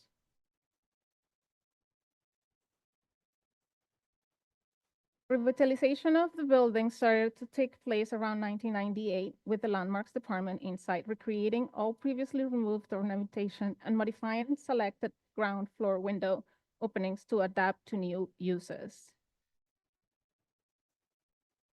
During our most recent assessment, it was concluded that most of the existing wood windows were irreparably damaged and would need to be fully replaced due to factors such as constant exposure to harsh coastal weather. As you can see on the pictures, some of the window sashes are almost non-existent and water damages to surrounding walls were discovered.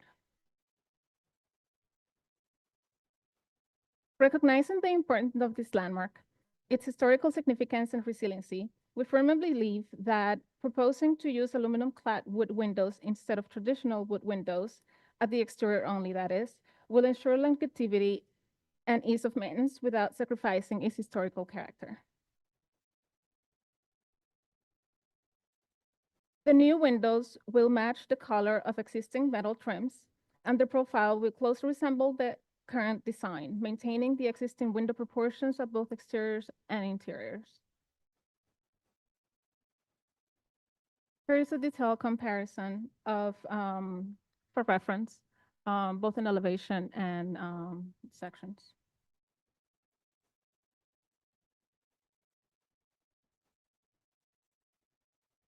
These images are a collection of the most typical window configurations.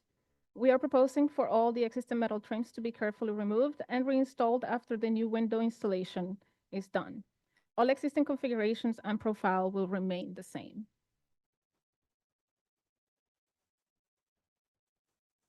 To end our presentation, these are elevation drawings highlighting with red dots the windows that are proposed to be replaced. The colors represent distinct design elements. All typical windows will be double hung with sash logs, with the exception of the green-colored windows. The yellow and the multi-light the yellow and multi-light windows are the yellow are the multi-light windows, and the dark pochette represent translucent glass, which are necessary for back of the house programmatic that require privacy. More elevations and elevations of the typical windows that were found. Thank you for your time and attention. We will be happy to answer any questions. Thank you very much. All right, do we have any questions on this application? Great. Not seeing any questions. We'll move to public testimony and we'll come back to you. And I'll note that there is no one in the hearing room to speak on this item. And I will turn it over to Stephen Thompson to see if we have any remote participants. Anyone joining us via Zoom who would like to speak, please use the raise hand function, after which I will promote you to panelists, and we ask you to unmute yourself and state your name for the record, and you'll have 3 minutes to speak. Our first speaker will be Christina Conroy.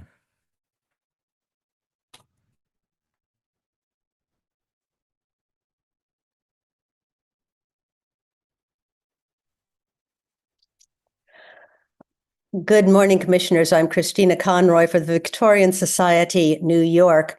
Charts on pages 10 and 11 of this presentation document the accelerating rate of deterioration of the building's wood windows and doors between the years 2016 and 2025. We suspect that during that time, no maintenance was performed on these features. No painting, no caulking, no repairs of any kind. It's like a real-time experiment that demonstrates the result of the city's inattention to the maintenance of its facilities. Now, over the years, we have seen numerous city-owned designated structures undergo restoration, including Pier A, and some of these restorations are given preservation awards. Then, after receiving no maintenance, the same building returns 20, 30, 40 years later with a new restoration proposal, and sometimes this second restoration gets another award. The lack of attention and funding for maintenance of its facilities is gross malfeasance on the part of the City of New York and should be called out at every opportunity, especially by those whose objective is the preservation of historic structures. The Commission has seen several applications like this one to replace wood features features on city-owned individual landmarks with so-called maintenance-free modern materials. Perhaps the most notable was the proposal to install plastic rooftop railings at the Morris Drimmel House. The commission denied that proposal. At the public hearing for Morris Drimmel and at least 4 other public hearings, we recommended the use of acetylated wood where maintenance is difficult or likely to be lacking. If you're not familiar with this material, we urge you to Google, and I can't say it, acetylated wood, or a link is written in our testimony. Now, acetylated wood has been specified for several public projects approved by LPC at staff level. Once was completed many years ago at the designated Honor Dunk House. It's true that Pier A is in an extremely vulnerable location. It's also true that it's mostly clad in metal. Because of this, perhaps well-detailed aluminum windows aren't inappropriate, but retention of wood materials should be the first option, and we ask the commission to require the applicant to investigate fabricating the new windows with painted acetylated wood. Thank you, commissioners. Our next speaker will be Lucy Levine.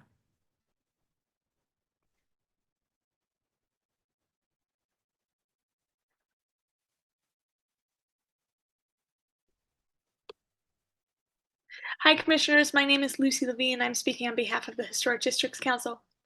HDC finds the proposed aluminum-clad wood windows to be inappropriate given Pier A's status as an individual landmark. We recognize that aluminum-clad wood is proposed due to the building's exposure to constant moisture and coastal weather conditions. However, just as painted wood will require maintenance and upkeep, so too will aluminum-clad windows. Therefore, we ask the Commission to require the applicant to use wood windows. Thank you. Anyone else joining us via Zoom who would like to speak, please use the raise hand function. Right, seeing none, I will note for the record that Manhattan Community Board 1 recommends approval. Thank you. Would you like to respond to some of the testimony we've heard?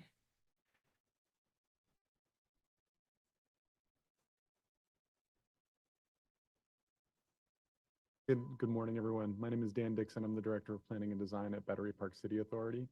As you know, Pier A has a very storied history, and we're happy to be the leaseholder currently. We have a 49-year lease starting in 2008. We intend to upkeep Pier A much better than it had been previously. However, we would like to pursue the aluminum clad because at the advice of a lot of the professionals that we've worked with, that has been the recommendation. Thank you. And because of your environment. And I know the building has undergone a lot of changes over time and lost some of its original ornament. And I know many pier buildings are clad in metal. Are we looking at metal cladding on the facade of the building? Is that? Yes, all the trims, all the cladding is actually metal. And we believe that restorations attempts since 1998 actually worked closely with landmarks at the time, and they looked at original building material and perhaps records. So, yeah. All right. Okay. So commissioners, I think we can move to our discussion on this one. Commissioner Lutfi, would you make a motion to close the hearing? Moved. Thank you. Commissioner Master, would you second that motion? Second. All in favor, say aye. Aye. Any opposed? Okay, so the hearing is closed and we are discussing this proposal to replace windows with aluminum clad wood windows. Many of the windows have been replaced over time, and I think even the configuration of the windows that we're looking at in photographs, we're making some assumptions of what the configurations were. We don't actually know the historic configurations. And in this case, they are proposing aluminum clad to withstand the environment out on the pier. And I would note that it is while it is an individual landmark, metal cladding on a pier building is not unusual. And in fact, it exists here on this building. So we'll begin our discussion. Commissioner Goldblum, would you like to start this one? Sure. I think that the aluminum windows are totally spot. We approved them all over the city in other cases. That when we discussed broadening the staff level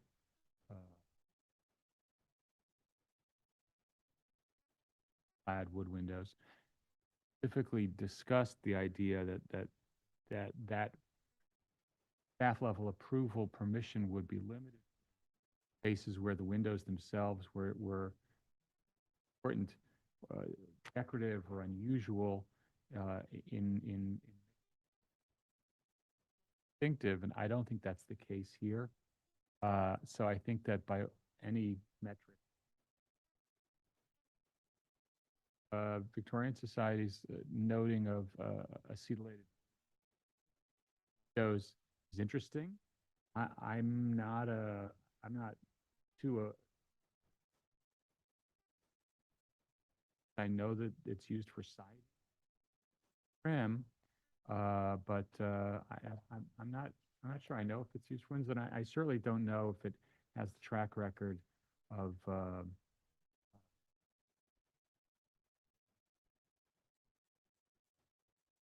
nautical location. And we do have one additional speaker, so I think we have to open up the hearing to let you speak, but we'll do that. Sorry, commissioners, for the Commissioner Lutfi, would you make a motion to open the hearing? So moved. Thank you. Commissioner Master, would you second that motion? Second.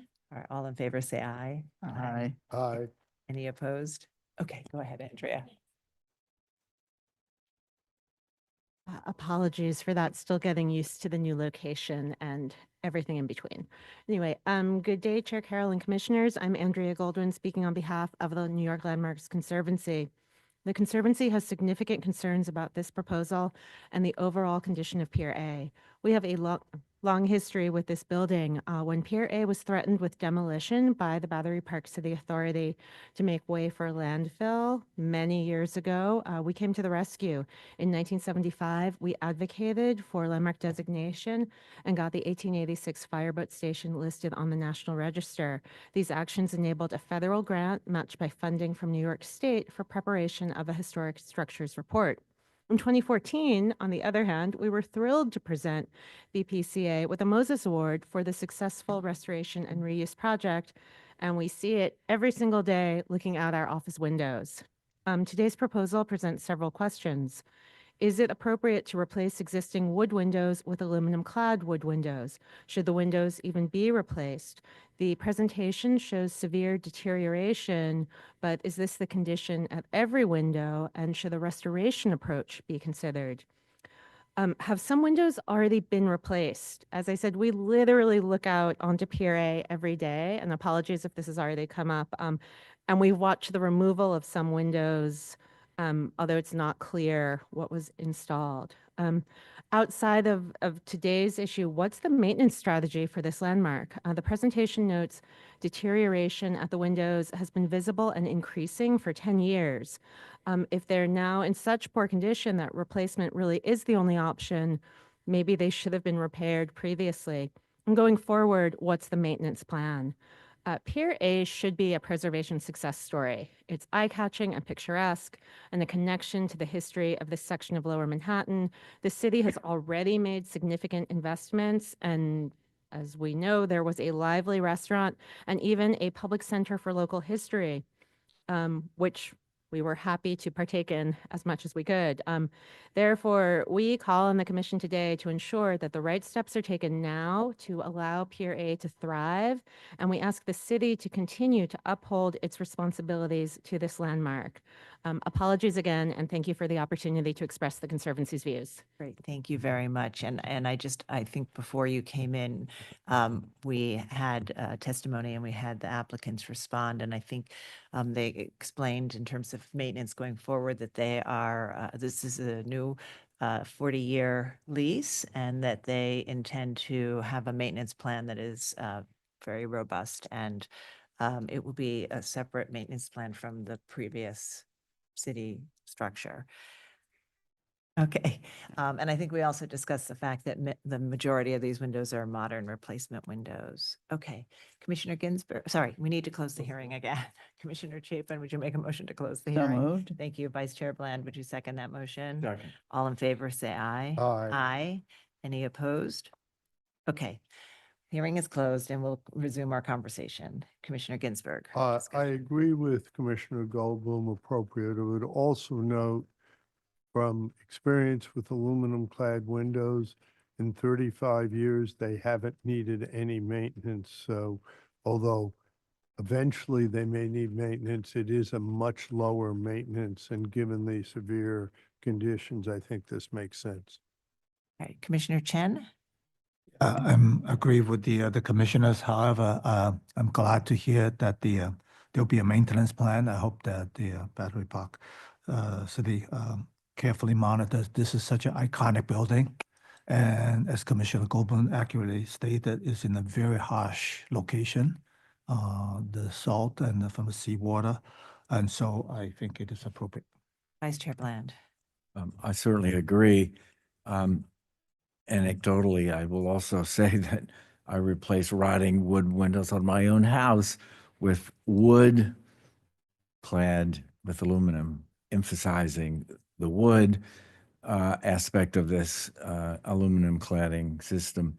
And they've needed no maintenance also for 25 years that they've been there. So I think in this situation, it would be completely unfair to try to enforce painting consistently because of the rough weather situation and environmental situation. So I think this is completely appropriate. We approve clad windows all the time on other structures, historic structures throughout the city. So I think this is not unusual. And good luck in the future. All right, Commissioner Chapin. Can I say one more thing? Yes. I meant to say, one of the most interesting things about this building, not only is it a beautiful, iconic, et cetera, it's what I learned when it was earlier on when we were dealing with it many years ago at the commission. Its angle is different from all the other angles of the piers on the west side of Manhattan. And it was the earliest pier, and I've forgotten the reason they changed it, but it was in order to get ships in and out, I think, or something like that. So the angle is also very interesting. Commissioner Chapin. Yeah, I agree with my fellow commissioners. The work is very necessary, and in this context, that the type of window proposed is appropriate, and I'm glad to hear that they have a substantive maintenance plan. Commissioner Lutfi. I agree with my fellow commissioners. I want to say Economic Development Corporation. This was a major priority for the city. And it was theoretically a big initiative that didn't move for quite some time for a variety of reasons. I'm so glad to see where it is today. And I'm also very happy that these steps are being made right now to replace these windows, because I do think in the long haul, we want to use materials that are going to last as long as possible under these conditions. Great. Commissioner Master. Yeah, I agree with all the comments. I think it's appropriate. I just also wanted to note that the profiles are going to be the same as existing, so you're really not going to discern a difference. And Commissioner Jefferson. All right, so Commissioner Goldblum, would you make the motion? Regarding Pier A, also known as 22 Battery Place, an individual landmark, the application is to replace the windows. I note that additions were added to the building in the early 20th century, and I recommend approval, finding that the proposed work will not eliminate or damage any significant architectural features. that the new tall arched windows will match the historic windows in terms of configuration, operation details, and finish, that the historic configuration of the short, arched, and straight-headed windows is not definitively known, that all the proposed windows matching those in place in the early 20th century in terms of configuration, operation details, and finish will support a unified composition in keeping with the historic character of the building, that the exterior metal cladding of the windows will improve longevity within a marine environment, and the change in material from wood to metal clad wood will be largely imperceptible from public thoroughfares, and that the proposed work will not detract from the special architectural and historic character of this individual landmark. All right, and Commissioner Ginsburg, would you second that motion? Second. All right, John, will you call the vote? Chair Carroll, Aye. Vice Chair Bland, Aye. Commissioner Chapin, Aye. Commissioner Chen, Aye. Commissioner Ginsburg, Aye. Commissioner Goldblum, Aye. Commissioner Jefferson, Aye. Commissioner Lutfi, Aye. Commissioner Master. Aye. 9 in favor, none opposed, the motion passes. All right, that's approved. Thank you. And we'll move to the next item. Next item is public hearing item number 3, LPC 25-08741, an application for a certificate of appropriateness in the Borough of Manhattan, Block 843, Lot 39, 16 East 16th Street in the Ladies Mile Historic District. This is a Romanesque revival-style residence hall designed by R.H. Robertson and built in 1889 to 91, and the application is to install sidewalk canopies.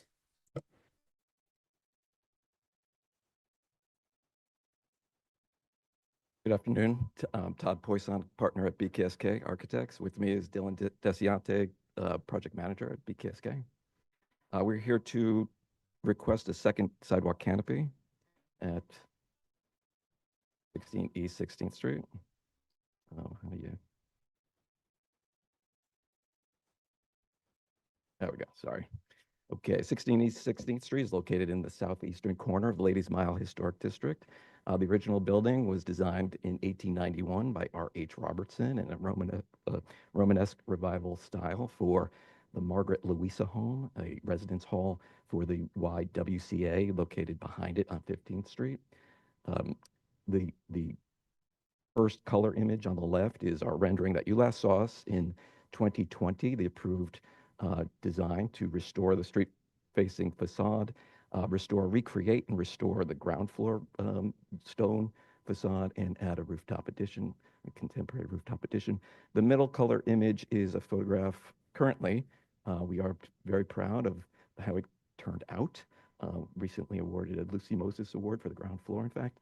We'll talk a touch more about the restoration of the ground floor in a minute. The right image is a single canopy that was approved by staff a few months ago. The intention of the ownership was to have 2 canopies, but the limit of staff-approved canopies at a single building is 1. So that's what brings us here today. Backing up just a second, just quickly, the original building on the left showing the 2 entrances on the ground floor. There was always 2 entrances that were essentially symmetrical. Minor differences include the size of the portals, the relationship to the second floor windows of the pediments of the 2 portals. The left portal, the east portal, which led to a quasi-public restaurant where the women who lived in the home were allowed to receive guests, was slightly smaller, but was elevated with griffins on top of the engaged pilasters. The entrance on the right, which was to the residence hall, was slightly bigger and had a different relationship to that second floor. We've removed the steps to create a barrier-free entrance, but otherwise created a quite faithful restoration of the ground floor.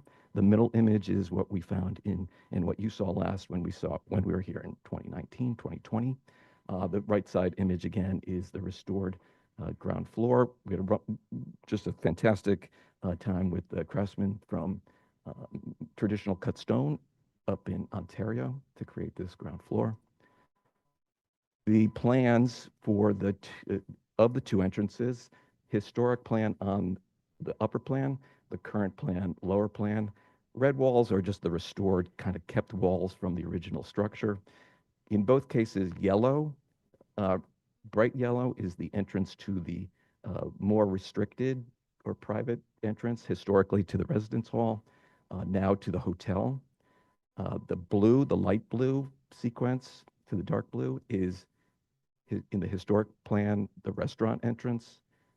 And again, on the new plan, the current plan, the light blue is the restaurant entrance. Darker blue is the restaurant reception, with the restaurant in both cases behind that.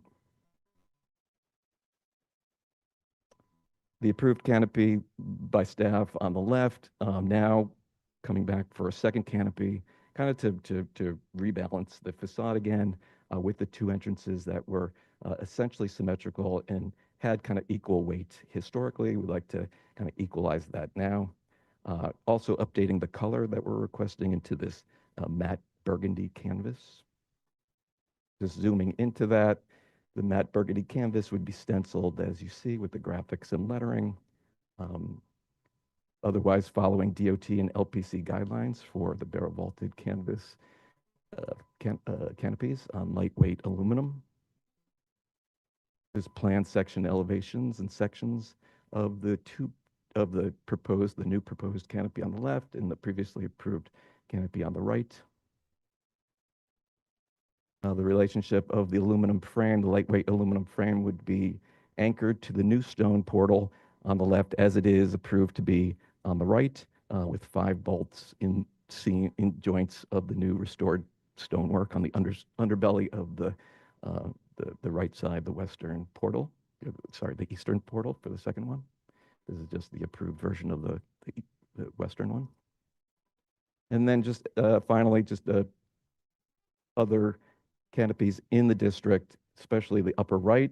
The zoom thing is kind of blocking it, but there's a framework for a canopy covered, a canvas covered historic canopy on the building directly to our west. You could see the Louisa home entrance there in the black and white photo. And then also on the lower right is a sample of 2, in this case, marquees on a single building in the district. This page is just, oops, sorry, wrong way. All right, thank you very much. Commissioners, do we have any questions on this one? And I'll note that we don't have anyone in the hearing room to speak on this application, so we'll turn it over to Stephen Thompson to see if we have any remote participants. Anyone joining us via Zoom who wishes to speak, please use the raise hand function. Our first speaker will be Christina Conroy.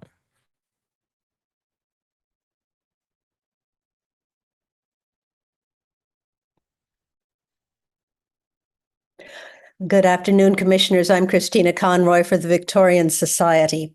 Now, the Victorian Society wants to express its appreciation to the owner for the spectacular restoration of the base of this building. It has made the building architecturally whole. Work of this kind should be the goal for the many designated commercial buildings whose ground floors and entrances have been stripped, simplified, and modernized.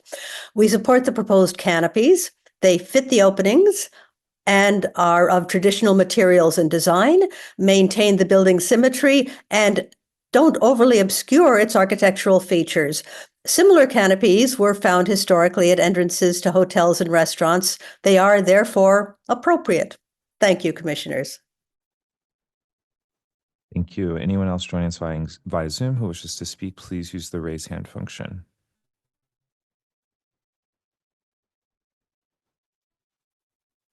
Seeing none, I will note for the record that Manhattan Community Board 5 recommends approval. All right, so we have supportive testimony. Is there any final comment you'd like to make before we move to our discussion? Todd? No. Okay, thanks. So we'll close the hearing and begin our discussion. Commissioner Ginsburg, would you make a motion to close the So hearing? moved. Thank you. Commissioner Chen, would you second that motion? Second. All in favor, say aye. Aye. Any opposed? All right, the hearing is closed and the application before us is to install a second canopy at the second entrance on this recently restored base of this building. Commissioner Chapin, would you like to start this one? Sure, I completely agree with the Victorian Society's testimony. It's appropriately situated. The color is reasonable of a match as well. It's typical of other things, and it helps maintain the building's symmetry. So I find it totally appropriate. Commissioner Lutfi? Really well done and makes sense. And I actually think the color works a little better with the color of the building. Commissioner Master? Yeah, I also agree with the Victorian Society. I think it's completely appropriate. Commissioner Jefferson? Complete symmetry. And Commissioner Goldblum. Does anyone disagree or have different comments? Okay, so I think we'll go ahead and make the motion to approve it. Commissioner Chapin? Sure, thank you. In the matter of a certificate of appropriateness, Borough of Manhattan, LPC 2508741, 16 East 16th Street, Ladies Mile Historic District, a Romanesque revival style residence hall designed by R.H. Robertson and built in 1889 to 91. Application is to install sidewalk canopies. I note that the building's style, scale, materials, and details are among the features that contribute to the special architectural and historic character of the Ladies Mile Historic District. I further note that the building was recently restored and readapted as a hotel and restaurant, including the recladding of the ground floor.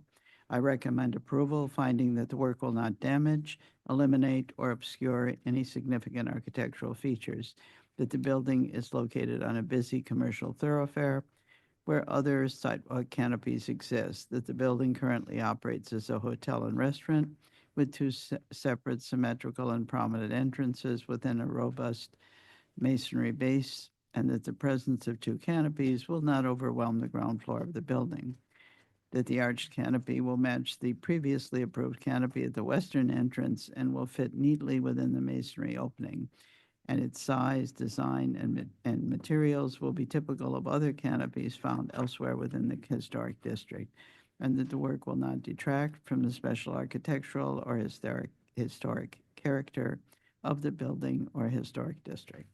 Thank you. Commissioner Lutfi, would you second that motion? Second. Thank you. John, will you call the vote? Chair Carroll, Aye. Vice Chair Bland, Aye. Commissioner Chapin, Aye. Commissioner Chen, Aye. Commissioner Ginsburg, Aye. Commissioner Goldblum, Aye. Commissioner Jefferson, Aye. Commissioner Lutfi, Aye. Commissioner Master. Aye. 9 in favor, none opposed. The motion passes. All right, that's approved. Thank you. All right, so we are about 15 minutes ahead of schedule, but we're going to break for lunch now so that the applicants for the afternoon items have a chance to get here. So we will break for lunch and we'll come back at 1 o'clock. And we'll ask members of the public to exit the hearing room at this time, and all members of the public on the Zoom to leave the Zoom meeting at this time, so that should you wish to return, you don't experience technical difficulties that might arise if we remove you. Thank you, and see everybody at 1 o'clock.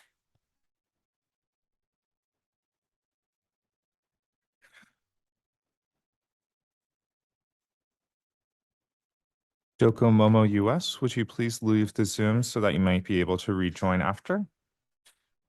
Otherwise, we'll have to remove you ourselves. All